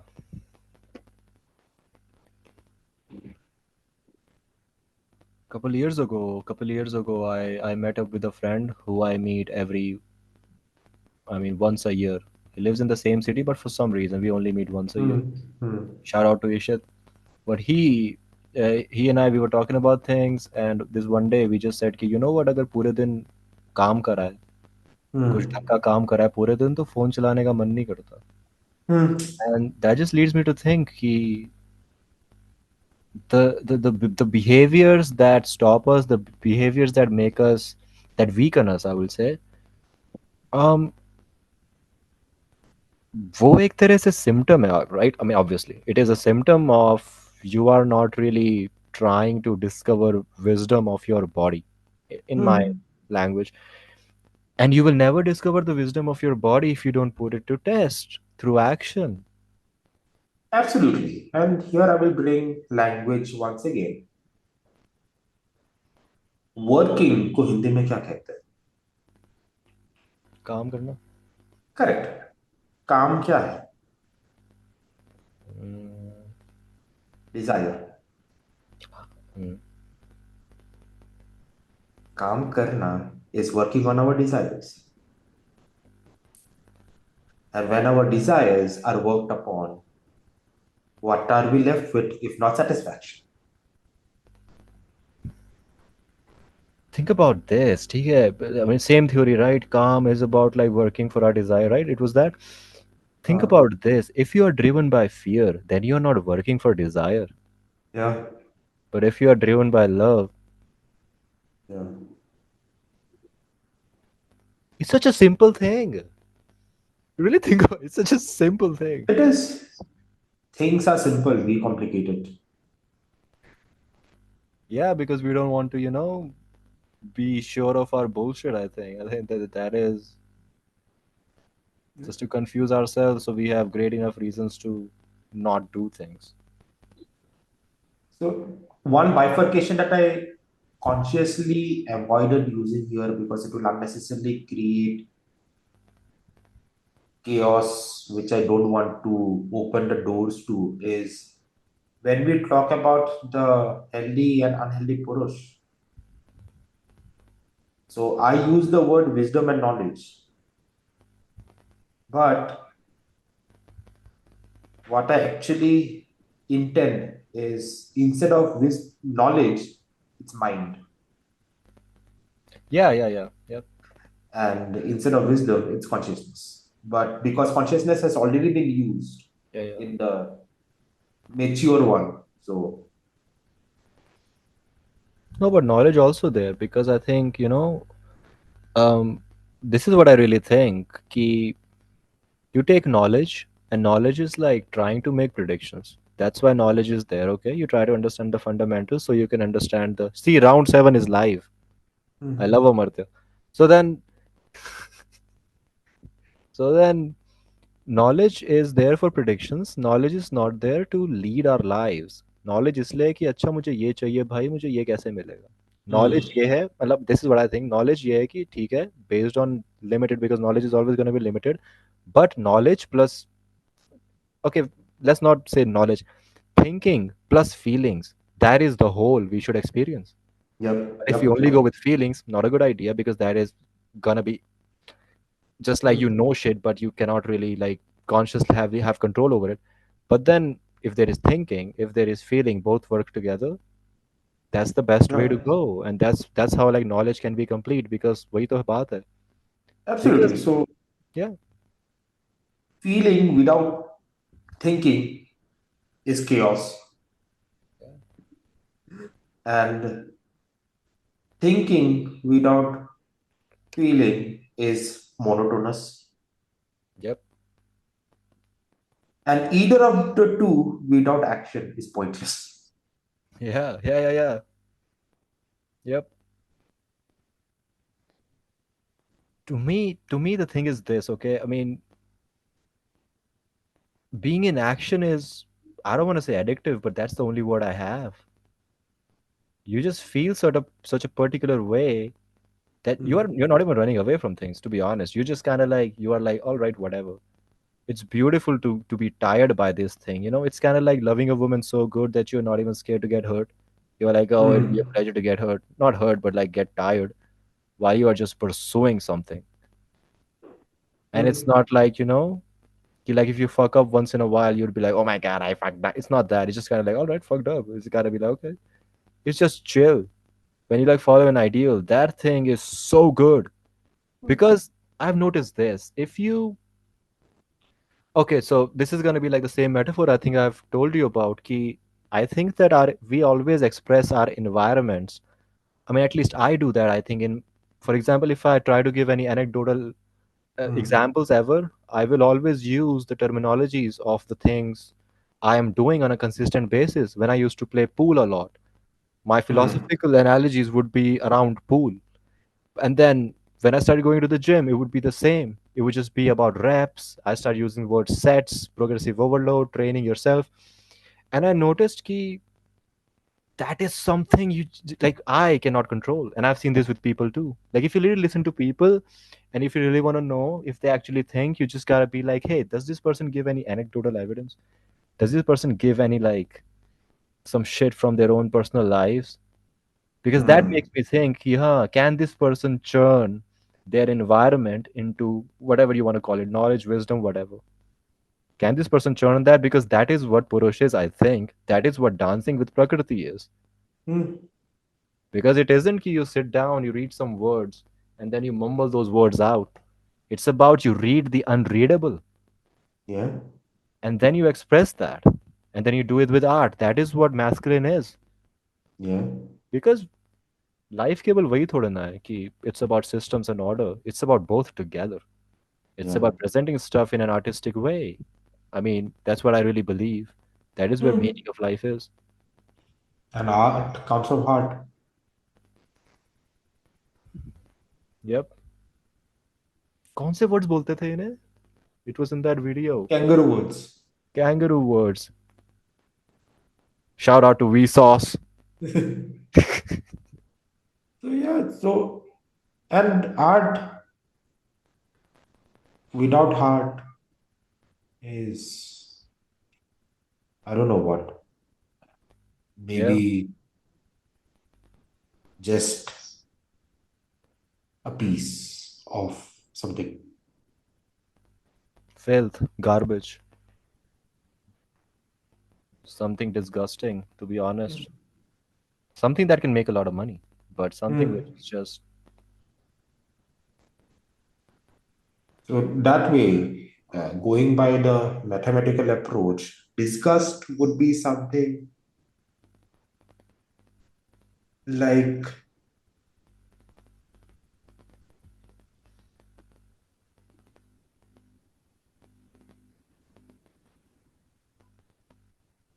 What would be love for nothing? love for nothing is nihilism, sort of. Disgust would be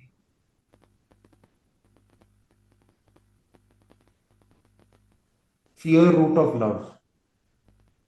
Fear root of love. Instead of square root, fear root of love. Fear root of love. Fear root of love. Damn. That will bring out the most intense disgust.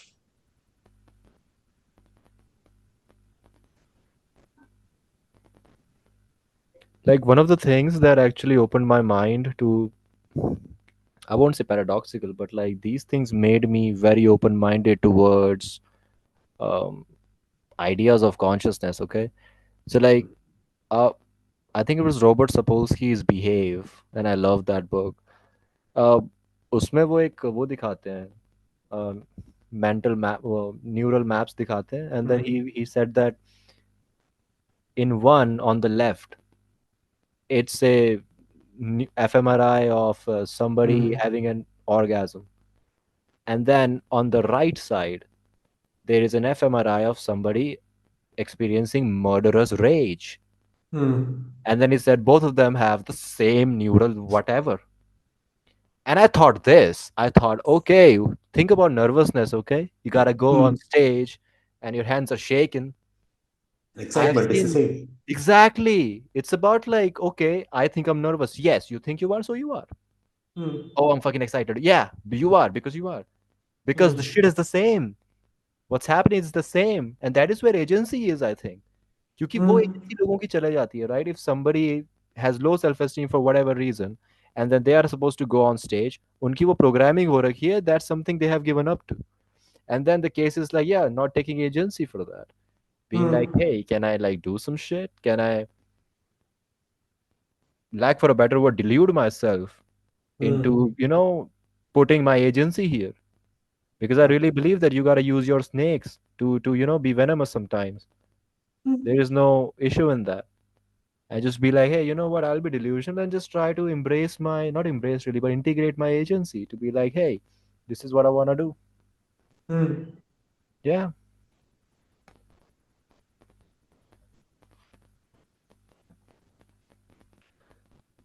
Because, like, And yeah. yeah, sorry, go on. No, no, continue. I was just saying, Ki, we are talking about agency, but what gives agency is the question that is popping in my head. Hmm. And I'm just putting it loud as a thought experiment. Ki, what gives us agency?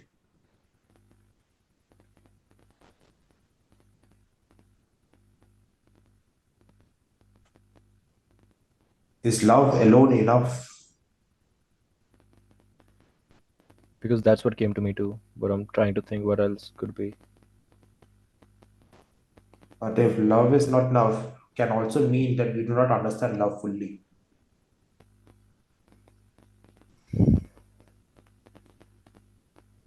which again is a paradox because love is not meant to be understood but experienced. Action, right? Yeah.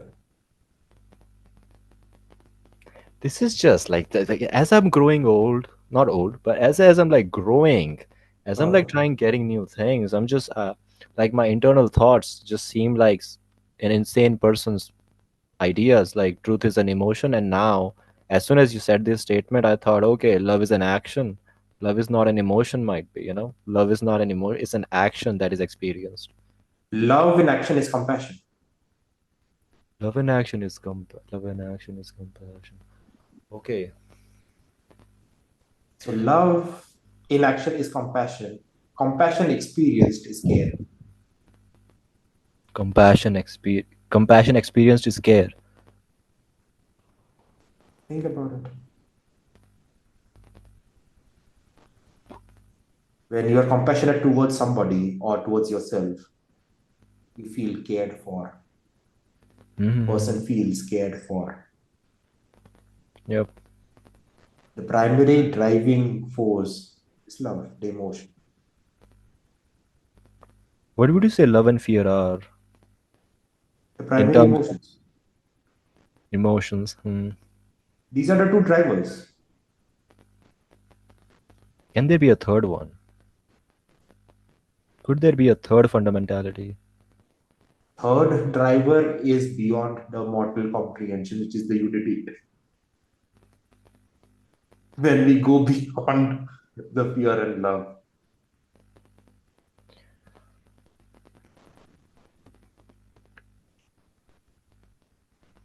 for that we need to be somebody like Krishna.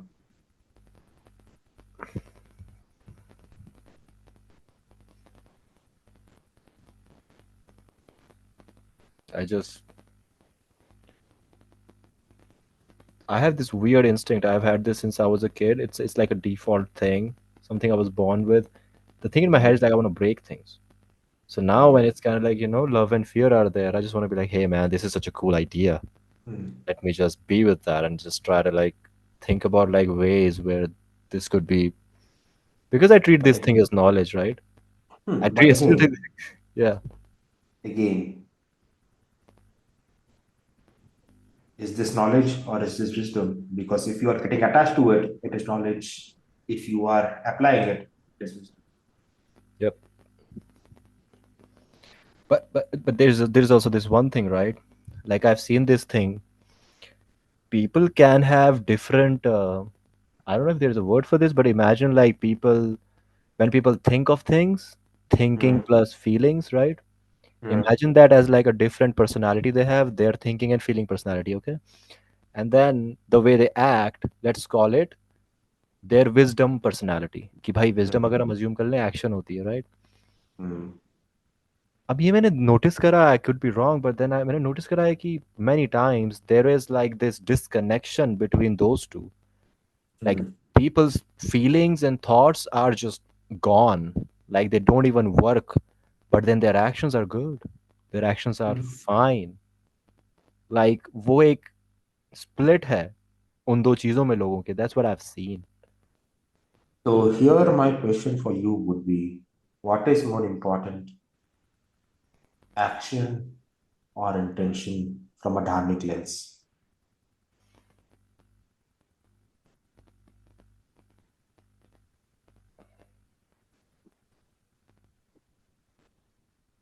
It's very difficult to answer that question, but I'm inclined more towards action. Why?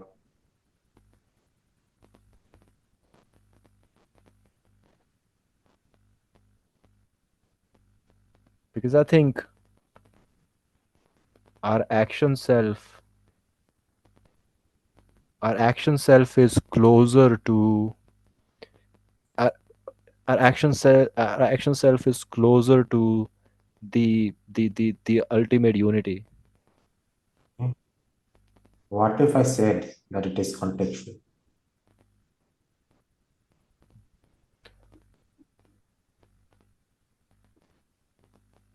It is. Because if the result was good, intention supersedes action. Hmm. But if the result was hurtful, action supersedes intention. Hmm. Let's say, for example, you wanted to hit a stone at your rival who does not know about your presence, like a stealth attack, and you throw the stone, but you end up missing and hit a dog who was about to sneak up on your rival, and you end up saving your rival. So, did you do an act of dharma or adharma?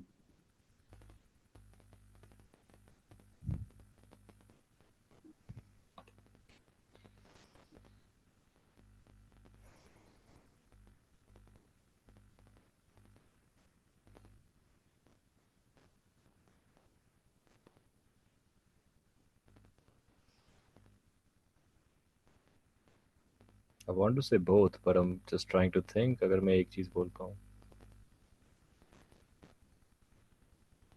Your actions ended up in saving that person. But if you hadn't failed in your attempt, you would have ended up hurting them. It was your failure that saved them, not your action itself. Yeah, yeah, yeah, yeah, yeah.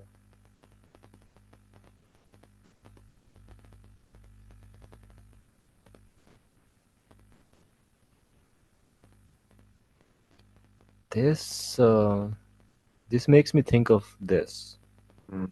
It connects to devotion and not idle devotion. This is like I was thinking about people who have made it, whatever we mean by made it, and they have done that regardless of sufferings they have had or whatever rational reasons they had to not make it.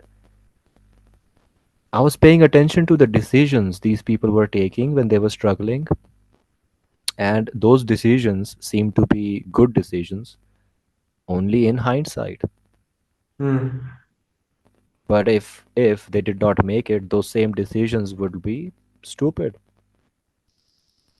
So it's like if you have an ideal, for example, if you have the highest ideal, which you can call God, for example, Mm. you yourself decide the quality of your God or your ideal Mm. through your action.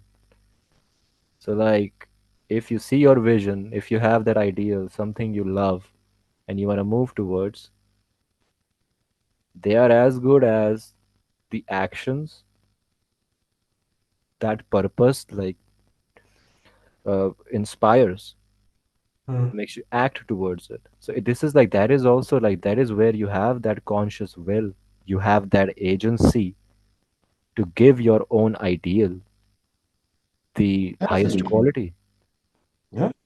And with that chain of thought, God can become an acronym, giver of destiny.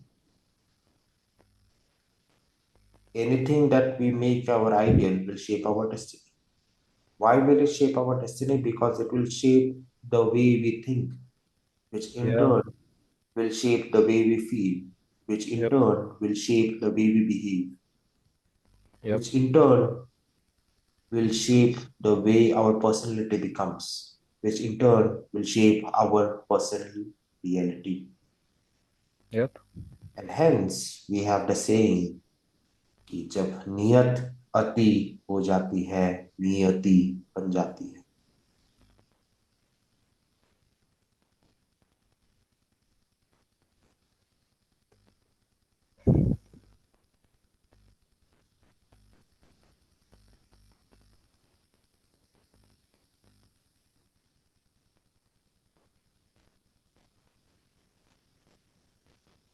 I think the biggest problem,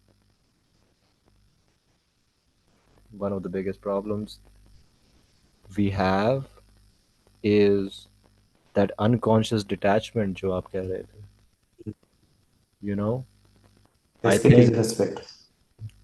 with with I think fundamentally with everything, like there is the you think about um you think about separating ourselves from Hmm. from I would like to say unity, right? Hmm. Separating ourselves from that, and that leads to like labeling things, right? Hmm. Then to believe in those labels as if they are concrete facts and not elastic Hmm. potentials. That is, I don't know, it's just it's such a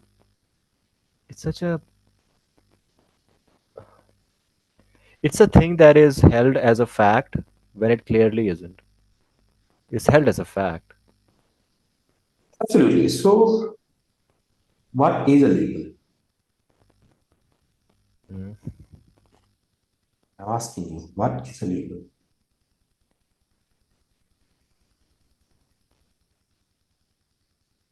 Trying to define and gauge a thing. Correct. Trying to cage something, where we define something. But have we worked on our sense of perception, our sense of judgment, our sense of direction Mm. to actually be able to be an Indrajit who has the ability to make a distinction between fact and assumption? Because let's be honest, everything that we do more often than not is an assumption. Yeah, What we call facts are a delusion of the mind. yeah, And when it comes from a place of authority, maybe a professor or a book or a famous podcast host or a famous podcast guest, it just gets the sense of legitimacy. yeah, yeah, But that sense of legitimacy takes away your agency of finding out what truth really is yep. and isn't that other. I mean, if you are driven by fear, you cannot move towards truth anyway. Yeah. Because I think that you are not motivated by love, and so you're not gonna really choose something that serves your life. Instead, you're Mm. gonna, become a slave to whatever truth other people give you. Yeah. It's so important to it's so important to take care of your perceptions and be, we are meta beings. We should just be able to see our own things is so important because the consequences are very grave, very grave. This is not normal thing. They are Mm. very grave. Like I look at the first world and I'm not very impressed. I'm being honest with you. I look at Japan for example, right? People Mm. compliment the place and everything. I think that country is Mm. a little I feel genuinely very sad whenever I read of that Mm. you can rent girlfriends there, you can rent families there. Can you imagine renting families? Can you imagine you work so much, you become such a great laborer that is what your country is known for, and you have pride for that? You can work 24 hours a day and you can Mm. just sleep in your office. And that is a form of protest. I will overwork so much that I will make you bankrupt. Yeah, yep. I just don't get it. Like today, when I was coming back, uh, for some reason I had that thing in my head, like right, like for some reason I had this flash of memory. Mm. I set up a meeting. I asked you for a meeting, and then we were talking about like, okay, yeah, normal shit, right? Like, what did you do? What did you Mm. do? Mm. And I Mm. just said, yeah, I was just busy all day trying to do whatever. And you said, yeah, pretty much the same. Mm. And I thought about tiredness and I thought about labor. And I thought that imagine you're driven by love in one scenario, and in the other scenario, you're driven by fear. And I was thinking about burnout because, like, couple people, they're looking at me and they're kind of like, hey, are you gonna burn out? And I'm like, no, I'm not gonna because I'm not driven by fear. You know what I mean? I'm Mm. not doing this shit because, hey, I don't have any other option. I'm doing this because I want to, I enjoy it. And I was thinking about burnout in that fashion. कि अच्छा ठीक है, the negative consequences you experience. Maybe those people are correct, right? I don't know. But what I was thinking was that if you're working towards something, Mm. then then you can sleep properly. That means that you Absolutely. recover. So like, yeah, burnout is not Yeah. just not gonna maybe happen. I don't know, but then not as So, much as driven by fear. absolutely. And just expounding upon this chain of thought, Key, We can find, broadly speaking, two kinds of rest. The one which is most common among most people is the kind of rest that we engage in to recover from exhaustion. Huh. But the other kind of rest is to ensure that we are rejuvenated to do what we love. Yeah, yeah, there is a difference, 100%. Yep, So, manifestation might be the same, that I am putting my body to sleep. But in the former, you wake up groggy, you wake up fatigued, you wake up frustrated, चिड़चिड़ापन होगा. But in the latter, you wake up with a smile of enthusiasm. कि चलो, it's a new day to conquer.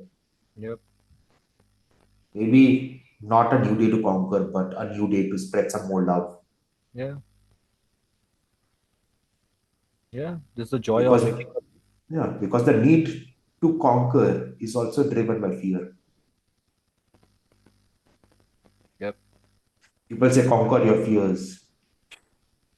yep, Conquering your fear is like fear divided by fear, which will lead to corruption. yep. Fear is meant to be embraced. Fear is meant to be given love.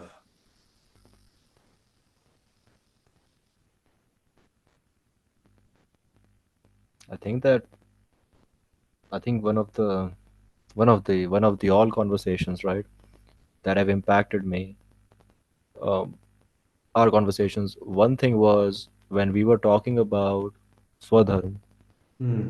and then I said that, you know what, if we are engaged in an action which I mean, we engage in an action to create some kind of living entity of a sort, Hmm.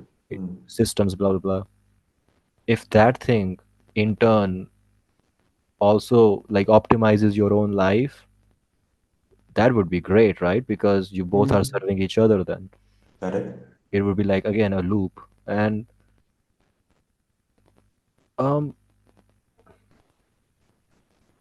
I just thought about like dissolving things. Then I was like, hey, there is like no difference between how I want to live my life and how I rearrange my perceptions when it's around and use things as tools. Like there is Hmm. to So experience that sort of creation. unity, right? So here we need to understand creation and destruction go hand in hand. You cannot separate creation from destruction. When you create something, you destroy something, because that's the law of matter, right? Matter cannot be created nor destroyed, but only be transmuted from one state to another. So when you create something, you destroy nothing.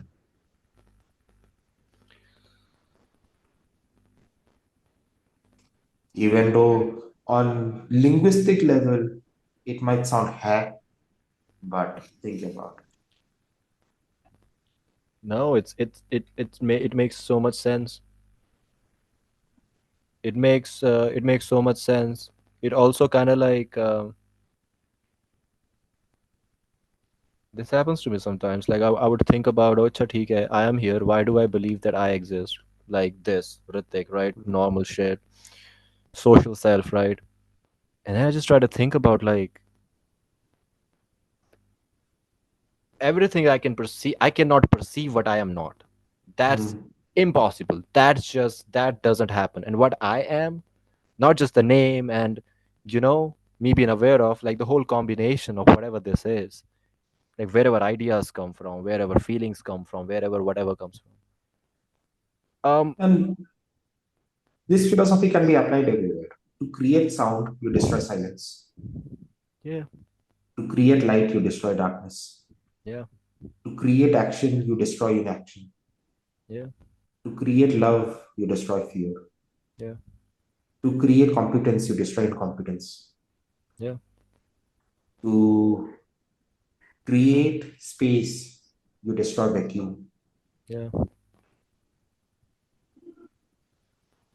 So, creation and destruction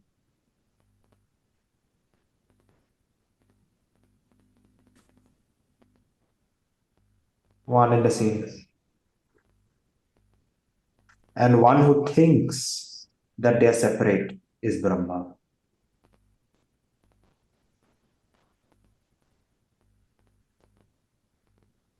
which signifies the aspect of knowledge. Hmm. ये ब्रह्मांड knowledge है,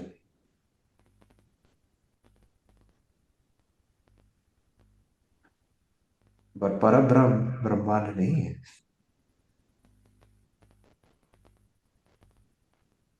Whatever Brahma created is knowledge based.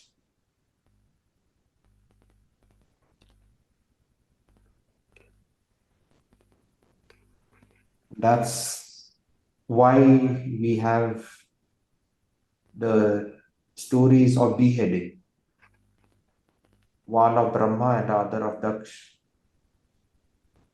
So Brahma became arrogant that I am the creator, I am the one above all, and all those things. So Shiv sent Bhairav, who chopped off Brahma's fifth head. And that's why we have four heads of Brahma instead of five, because the fifth one was the ego, which thought that I am me, I am everyone, I am the most supreme being, and all those sort of things. Then Brahma's son, Daksh, who followed the same principles of the immature Purush,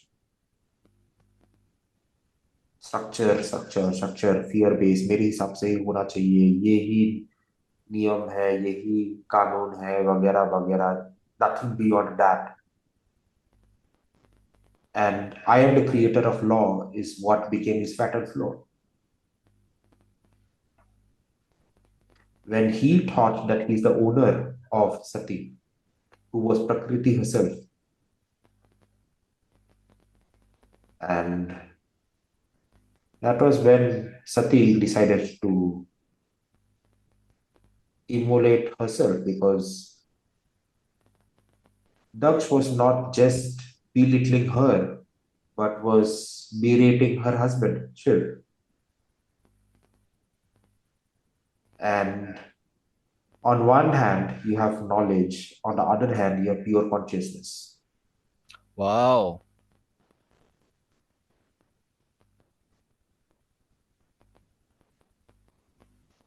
And when Prakriti sees that in this mortal body, I am the daughter of this man who embodies knowledge, Hmm. is getting detached from wisdom, I do not deserve this kind of life. I will return to pure wisdom to my Shiv by burning this physical body of mine, which is a gift given by my father. So I reject this limited body which is governed by knowledge and embrace wisdom. And that was the fire that turned her physical body to ash so that she could merge back to Shiv.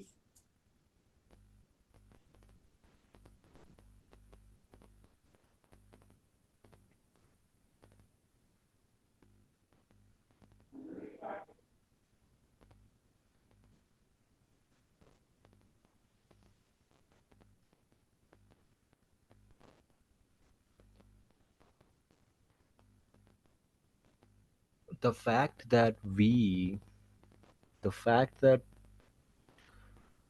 wow, the fact that we have these stories that preach something beyond what their words preach. Yeah. These stories do not communicate in words, these stories communicate in images, Yes, imageries, metaphors, not visual, not auditory, but meaning based. images. Meaning, it's just that thing really freaks me out sometimes. I'm not kidding. That thing really freaks me out sometimes because I don't know because I don't know why.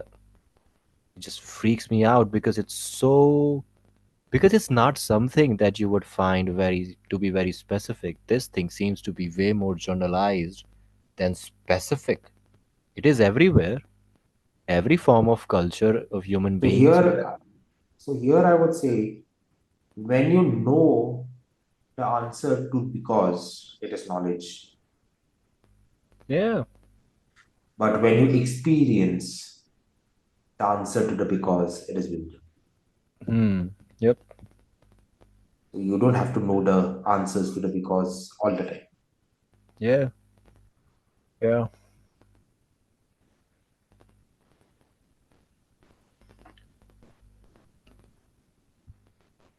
This stuff is endless. I'm not kidding. This stuff is just this stuff is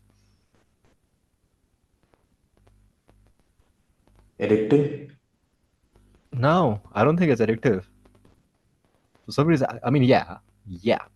In that context, yes.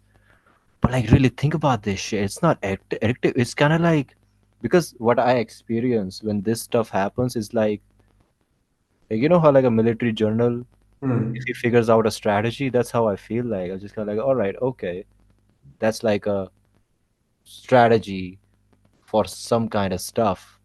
What is the opposite of addiction? Opposite of addiction. Opposite of addiction.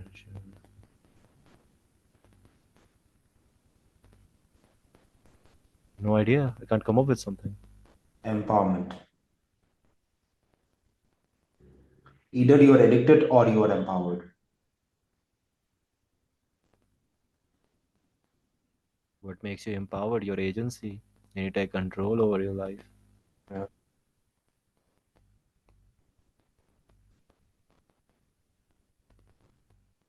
Sometimes, we do a lot of wrestling with ourselves and we don't need to do that much wrestling, right? Like how I said, ki sometimes you don't need to press the accelerator, but just the brakes to Hmm. for whatever. I was thinking about like how people criticize agency, right? Where people just go like, and I was one of them for sure. Ki, yeah, it's just completely deterministic, blah blah blah blah blah. There is no agency. But recently, I've been thinking that hey, you experience agency, so it is there. Hmm. That is it. That is the evidence of agency in that fashion. And when you practice that agency, it actually does bring changes. So Yeah. just because it is, just because like it is a reaction of your instincts doesn't mean that it's not true or it's illusory. It is there. And going by the arithmetical aspect of things, if we look at addiction, what is coming to my mind is intoxication plus attachment hold to the power of fear.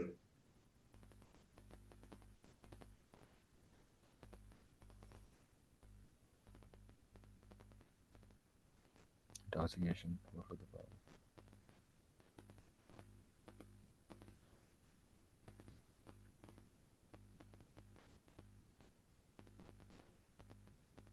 The core elements of addiction is attachment and intoxication. And everything is expounded hold to the power of fear.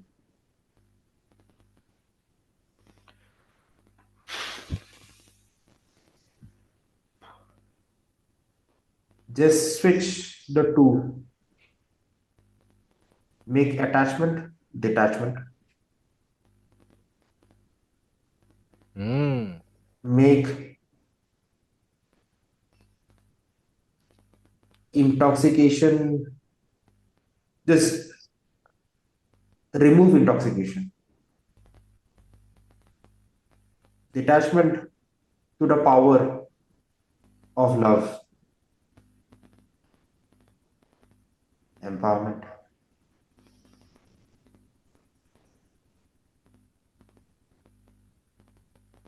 That is an amazing model. That is an amazing model because it also, like a living entity, I think the whole model feeds itself. Yeah, it feeds itself. It's such a. It just seems like like when like your sibling is about to have a kid, it feels that way. Hmm. You know what I'm saying? Hmm. Damn. It's like I don't know what this new thing is, but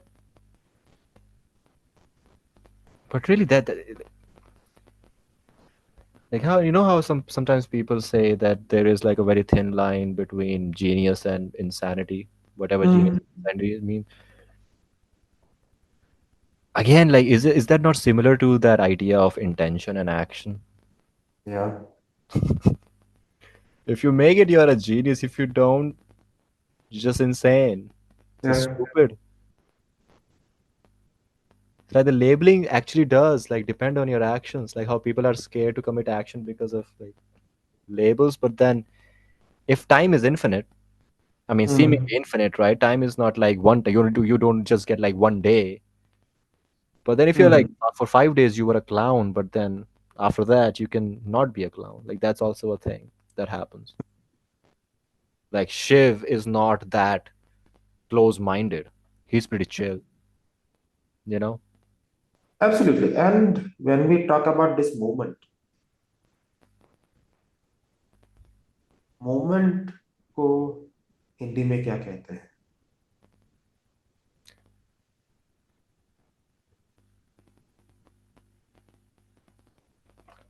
चला नहीं क्या बोलते हैं उसे?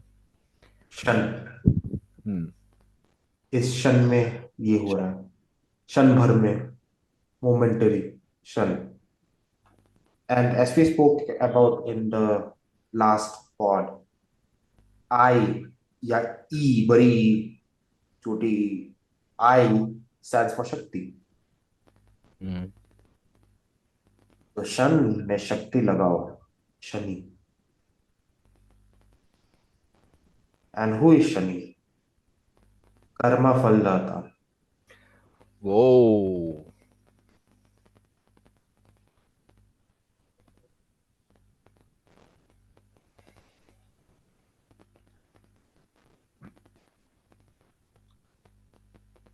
Shani, because Shani is like one of my favorite things, to be honest. Shani is that beautiful thing about Shani. Like, I think it's very, not very, but it's kind of Misunderstood. misunderstood, just like anima. It seems very much like anima because the thing Yeah. is like, जैसे मैं उसको ऐसे perceive करता हूँ कि when you live your life, Hmm. moments challenge you. और मैं उसे शनि की तरह देखता हूँ, right? And then if you give up and not do shit, then your weakness is gonna grow. Shani वही करता है. And then like if you do some shit, it can also Hmm. bring change. Absolutely. And here, going by the Jungian philosophy of things and incorporating our stories, it becomes even more interesting when we understand the origin of Shani. Ah. So, Shani's father is Surya. Hmm. Shani's mother is Chaya. His mother is? Chaya, Hmm. Chaya Devi, shadow. Surya signifies ego. Hmm. Ego and shadow gave birth to Shani. Damn. Who is the karma Faldata? Shani,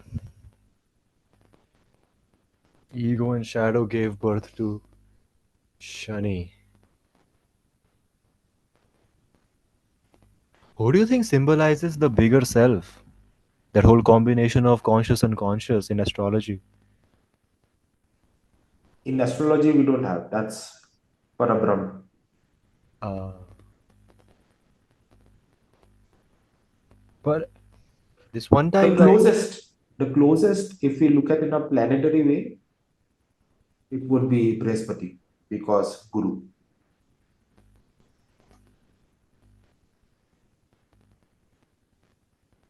oh, I had this interesting thing that I wanted to tell you. जैसे like you mentioned, right? Like laws of mathematics are different in Hmm. feminine. Hmm. Uh, I was thinking about ego and self, Jung वाला, Hmm. right? Hmm. तो मैंने सोचा कि अगर self, जो बिगर self है, अगर वो सेल्फ ईगो को क्या बोलते हैं उसे कैप्चर करता है, Hmm. Not a good idea, Yep. Not a good idea, but if the shadow incorporates the bigger self, a Hmm. really great idea, because integration actually वो है, integration ये नहीं है कि okay it's just shadow, integration is to integrate the self, Correct. and it's just like that law really कि वो, but then that thing is just, it blows my mind कि like there are these multiple, they call it archetypes, but I see them as personalities inside of you that are living, Absolutely. that are living. Agreed. And इसको look at it from a philosophical and physical का combination से. So what you said, कि the shadow needs to embrace the self because self without a shadow is pure light, and shadow cannot exist in light. Oh, But light can exist in shadow even though it is not visible. yep. Or rather, the tiniest beam of light will destroy the deepest, darkest shadow. Yeah. So, shadow need to be the bigger person here who will Yep. embrace the light instead of light embracing the shadow. Hmm. Hmm. Because light embracing the shadow might lead to the destruction of the shadow. Hmm.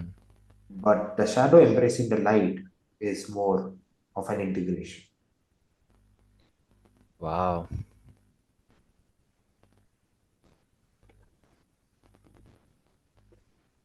Because I was And thinking that's why, just a second, that's why Shiv is stationary.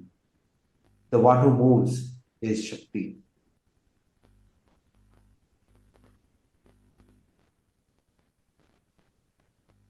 Purush Prakriti.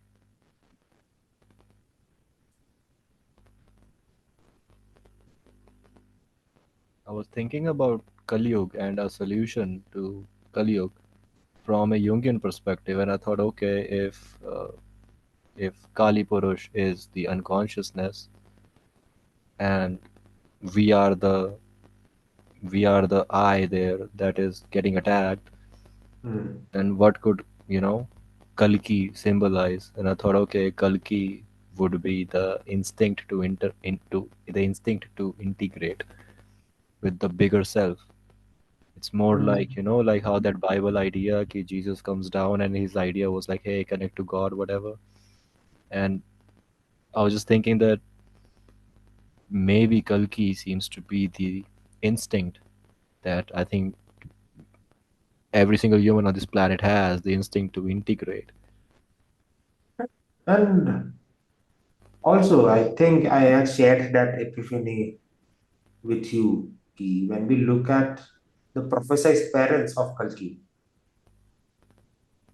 I forgot the name Ah, of the father, but mother is Sumati, which is good intellect. Mati is intellect.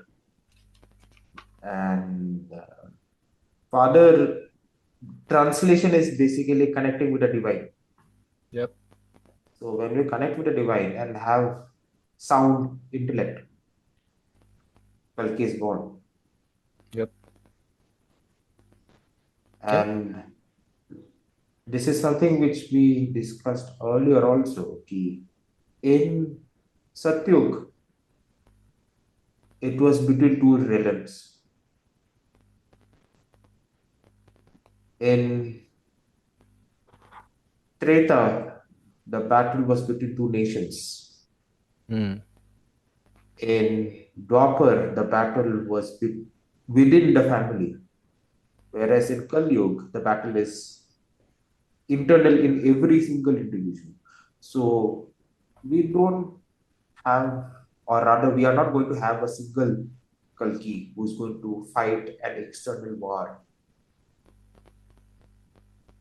We need to awaken Kalki in every one of us, because Yeah. अगर कली सब में है तो कल्कि भी सब में होगी. Yep. Yep.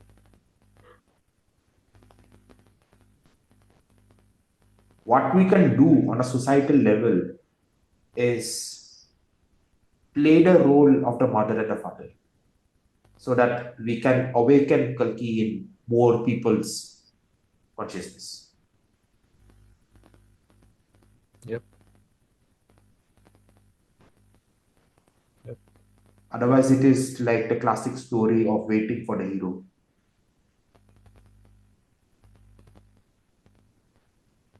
We are the heroes. We are the heroes. We are the Kali, Purush. We are the. That's why it's internal, right? Like even in Fight Club, he says we don't have a great war. Our war is a spiritual war. Hmm. And I think that is what it is Yeah. because it's about like I don't even know really what it is about. It's just kind of like you gotta just do things because that's why Karma Yoga makes so much sense to me. Way more than thinking about a destination because the Hmm. journey is the destination. And And that is, in today's time, Karma Yoga is the most applicable one, oh because yeah, the other three are little out of reach. yep, Because Bhakti Yoga requires pure reverence, complete surrender of the concept of self, hmm, which people find it difficult. And even if you lose yourself, you end up surrendering to people who do not deserve your surrenderance to begin with. So yep, it kind of becomes a suicide mission of sorts, pun intended and not. yep, And then when we talk about Jnana Yoga, because we have disconnected from wisdom and glorified knowledge, Jnana Yoga has also become something far fetched beyond our reach. We have destroyed our internal tools of wisdom by relying on external sources of knowledge. yeah, Then Raja Yoga. Raja Yoga can be practiced and is practiced by the billionaires, because Raja Yoga is all about discipline. So Karma Yoga is for the masses, Raja Yoga is for the elite, अगर hmm, उस तरीके से देखा जाए. hmm, Because our lifestyle and Ashtang Yoga, it's difficult to incorporate until unless we put conscious effort to it, which is very much possible. yeah, But once we do it, the line between Raja Yoga and Karma Yoga ceases to exist. yeah, yep. आपको ऐसा लगता है कि मतलब ये चारों योग आप आराम से इंटीग्रेट कर सकते हो and I think may be Uh, Ultimately, all of them do become one, because that's what yoga is, union. या But from a relativity perspective of ease and difficulty, uh, Karma Yoga and Jnana Yoga can be integrated. Karma Yoga and Raja Yoga can be integrated. The one which is difficult to integrate is Bhakti Yoga, because Jnana Yoga and Bhakti Yoga are literally the opposite of each other. Jnana Yoga will make you question everything, and Bhakti Yoga will say, stop asking questions.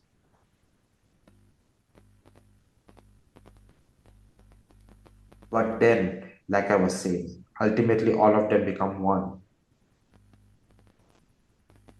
When do we ask questions? When we want to know. What do we want? Something that we don't have. When we already have the wisdom, the need for knowledge ceases to exist. And that is when Jnana Yoga can merge with Bhakti. Hmm.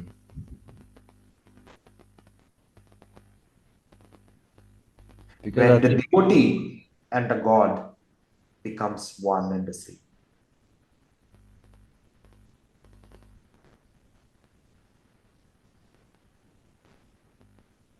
if you take each of these four yogs and if you do them optimally, they will just smoothly transition into each other. Yeah, जैसे they कि will. आप या ज्ञान योग लीजिए आप, अगर आप वो अच्छे से कर रहे हैं ज्ञान योग, I think devotion will come there. And by devotion, I simply mean the vision you are devoted to. Absolutely. So here the common mistake that people make is they look at these four as pathways. Mhm. Rather, I would say they are not pathways, they are doorways. Hmm. Pathways would lead you to different destinations. Doorway can lead you to the same place.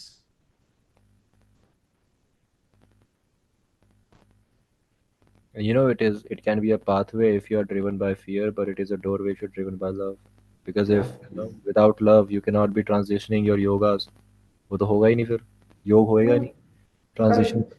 Yep. So here, what is the this one I had brought it in the previous pod also, but we had to cut it off because of reasons.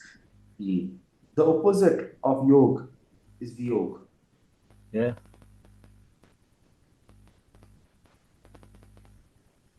If yoga is love, Vyog is fear. Love connects, fear disconnects. Yeah. Yep.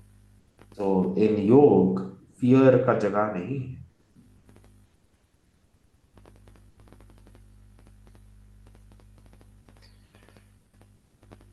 What's that chakra जो यहाँ पे होता है? This one, chest, abdomen, which one?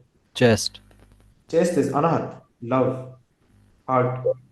आपने कहा था I think, जब हम पिछली बार चक्रास का मेटाफोरिकल सेंस मैं समझना चाह रहा था आपसे उसमें, when you experience fear you gotta, what was it, revisit your, आपने कुछ कहा था कि if you experience fear here you gotta revisit somewhere to figure things out somewhere, I think it was past या फिर तो अगर इधर fear है तो address the fear. So here we need to understand that the seven are connected to each other, and this is the midpoint. Hmm So Muladhara and Sahasrara, Agnya and Swadhisthana, Vishuddhi and Manipur, hmm and in between Anahat is the center point which balances the.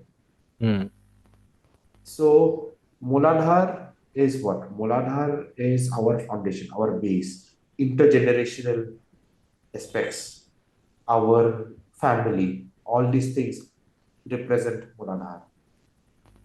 What is Sahasrar? Sahasrar is detachment, connection with the divine, with the cosmos. अगर इधर intergenerational trauma है, इधर attachment है, इधर detachment कहाँ से आएगा?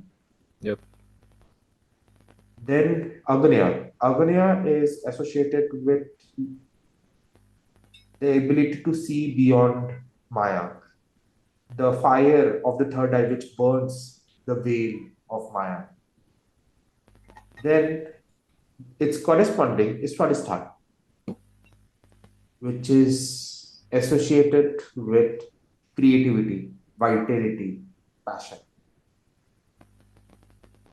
So अगर अग्नि चक्र माया को बर्न नहीं कर रहा है,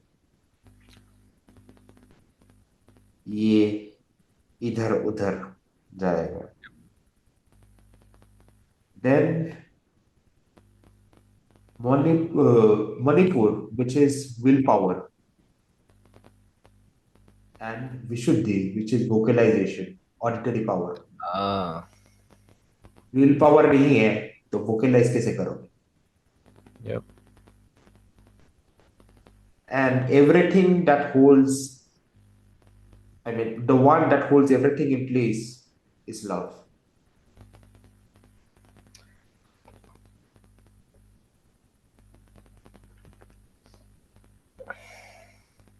Bring fear in any of them. Either Disconnection. fear, either fear is attachment.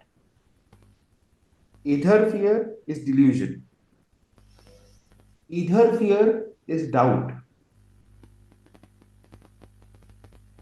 Either fear is procrastination. स्वादिष्ठान में fear, self doubt,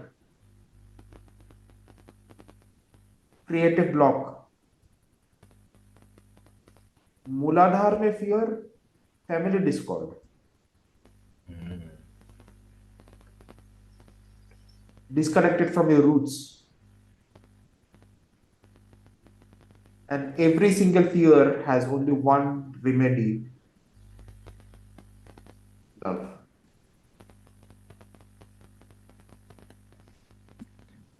You know, when it comes to love, there is this one question that Lex Friedman asks everybody, pretty much. Hmm. Hmm. And I think this is the perfect time to ask you that question.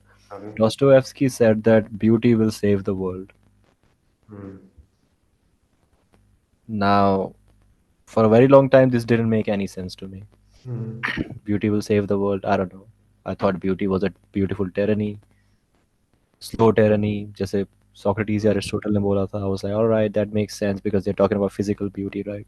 Hmm. But now, as we have been talking about love so much, और मेरे दिमाग में ज़्यादा clarity बन रही है उस चीज़ की, I'm starting to think, okay, beauty will save the world. What does beauty mean there? Here we have one very simple sentence as a part of one of our songs. Satyam Shivam Sundaram. Yeah, yeah. सत्य ही शिव है, शिव ही सुंदर है.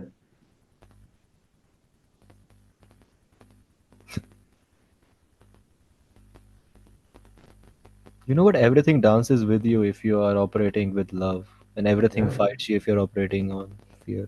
absolutely. I mean, there is no companionship in fear because people who are afraid are not companions, even of each other. Hmm. True team is built on love, not on fear at all. Yeah. You know, like I think about the herd sometimes, and I don't think herd is a group. Herd will kill each other the instant they can. And what I think about the herd, And the shared hatred, yeah, the mob mentality, the herd mentality. this is a pathetic life. You're so lucky to be And human beings, but then you just waste it. absolutely. And why the herd mentality to begin with? Because we just want an excuse to validate our vendetta. Yeah. When you and I share the same vendetta, we club together where it is a shared love against something we hate. You know, and around my place, there is this famous saying that everybody who is older than 50 spews out as if it's a fact. I never agreed with it since I was a kid.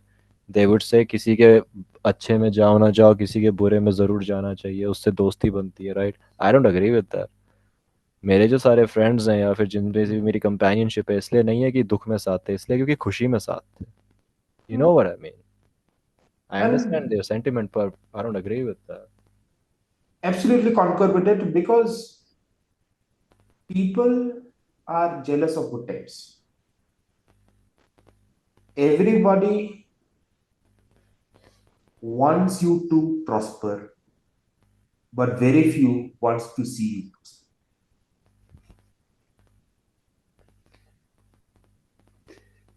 Isn't there a weird thing ki people, everybody loves the underdog Ah, till the underdog is struggling?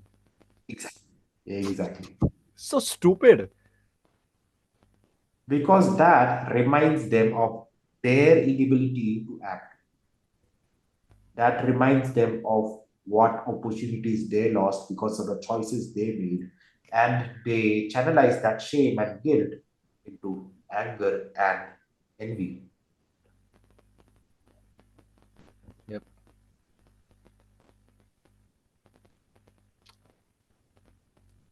This is such a beautiful roadmap, I think. The things we discussed today, there's such a beautiful roadmap because if I am somewhere, for example, right? And then Hmm. if I'm really trying to think about what I should do, about whatever matter, I just gotta think about love and be like, okay, am I moving against or towards something? Anything inspired by fear, try not to do that. Hmm. Try your best not to do that. And on the surface level, if you are not conscious enough, it is very easy to mistake one for the other. Because I might think that I am moving towards a goal, but am I moving towards a goal or am I moving away from a pain point? Yep. Theo Vaughn, again, the great Theo Vaughn, he was talking about his early career in comedy. And he Hmm. said that जब शुरू शुरू में shows मिलने लगे थे तो वो बहुत excited होता था नए shows में जाने के लिए.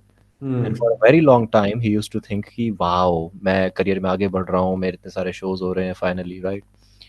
पर उसने एक चीज़ बोली कि मैं खुश नहीं था. उसने बोला कि मैं जब एक सिटी में हूँ और वहाँ शो खत्म हो गया तो मेरे दिमाग में रहता मैं यहाँ से कब जाऊँगा यहाँ से कब जाऊँगा यहाँ से कब जाऊँगा. और Hmm. वहाँ उसने वो स्टेटमेंट मारा था कि I was not moving towards, I was moving away. And that thing blew my mind. I was like, yes, that is the fundamental. Yeah. That is like one of those things ki wow, that is such a beautiful clarity, moving towards or moving against, because yes, it can be very confusing. It can be very confusing. So here I would add one more complementary supplementary line is if you are moving towards something, you have a plan. Mhm. If you are moving away from something, you have a goal. 100%, yeah, that makes a lot of sense. That makes a lot of sense. You know what I've noticed Hmm. recently? Like I discuss with people, right? Like, okay, what do you people do so I can see some shit? And I've noticed like people who seem to be driven towards something and not just, Hmm. their whole life is not a defense against something, but really an offense. Hmm. Those people do not talk in, like, those people talk in terms of processes and they talk in terms of, like, if you're talking marketing with somebody, right? Somebody who's good Hmm. at it is going to talk about individual psychology Yep. with like really real life simple examples Hmm. to make you understand a complex thing. Exactly. And if you can't simplify, you don't know it enough. Yep. And I was doing a thought experiment. Ki one of the most complex concepts of quantum physics is supposed to be this one, right? Quantum entanglement. Ah, yep. Then I was kind of thinking, how can I simplify quantum entanglement in a way that I can explain it to maybe a 3-year-old? Then the parallel that came to my mind was the sun shines everywhere. Somewhere in the sea, the wind is blowing. The wind comes blowing in my part of the town and it touches every single body who is there in that location. The wind did not originate in my town. but we touched each other.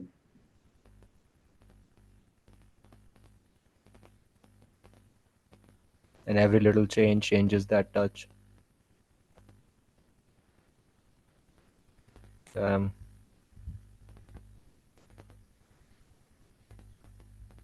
I mean, I know some people who are like, 27-year-old healthy people, but won't be able to Hmm. understand quantum entanglement anyway, you know. But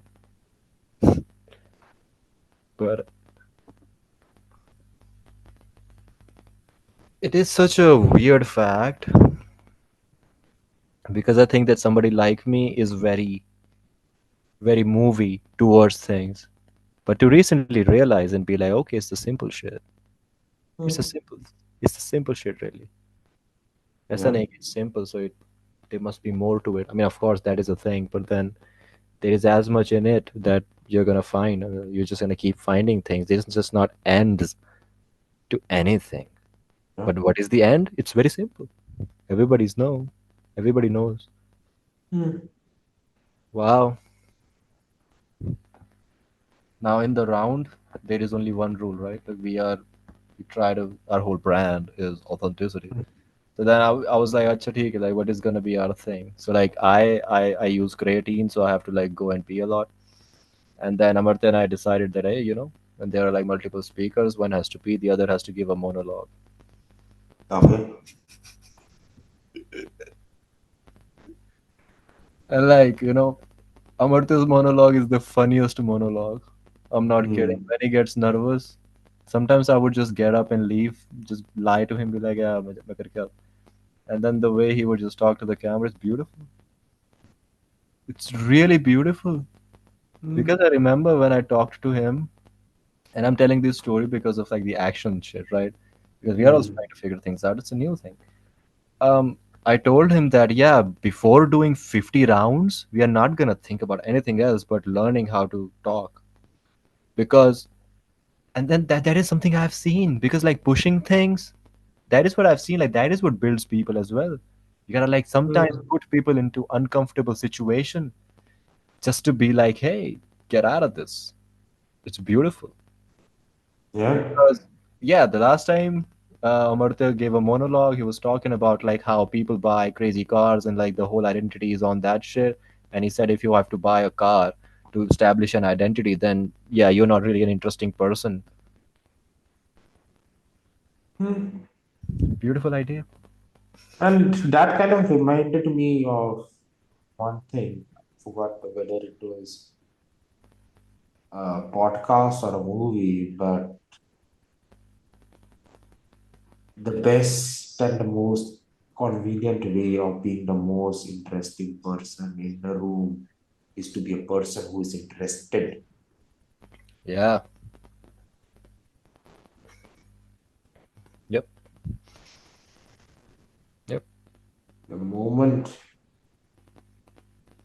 you stop showing interest, the others stop being interested.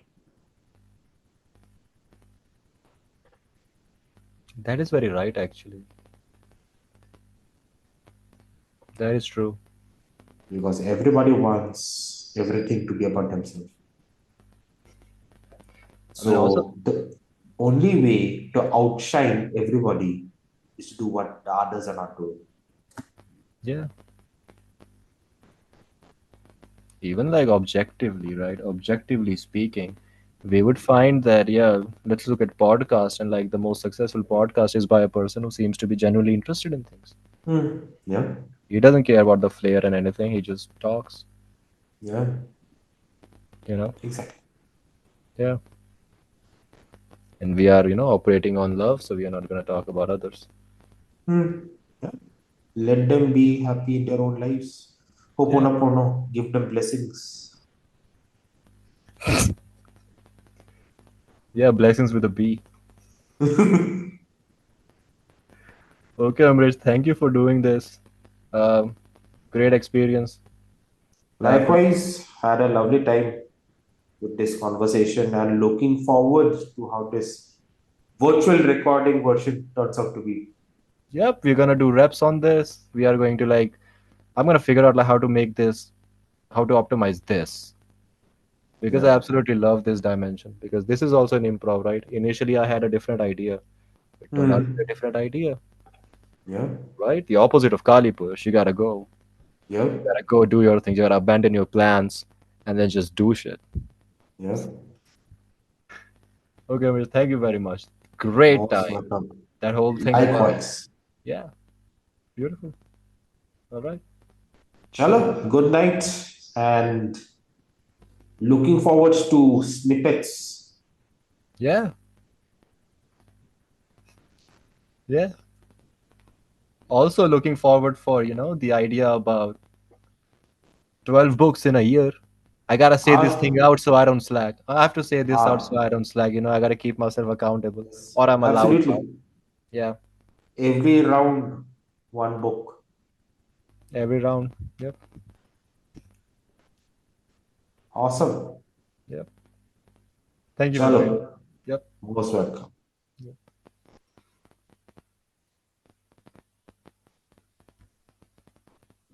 So what I do, I just exit.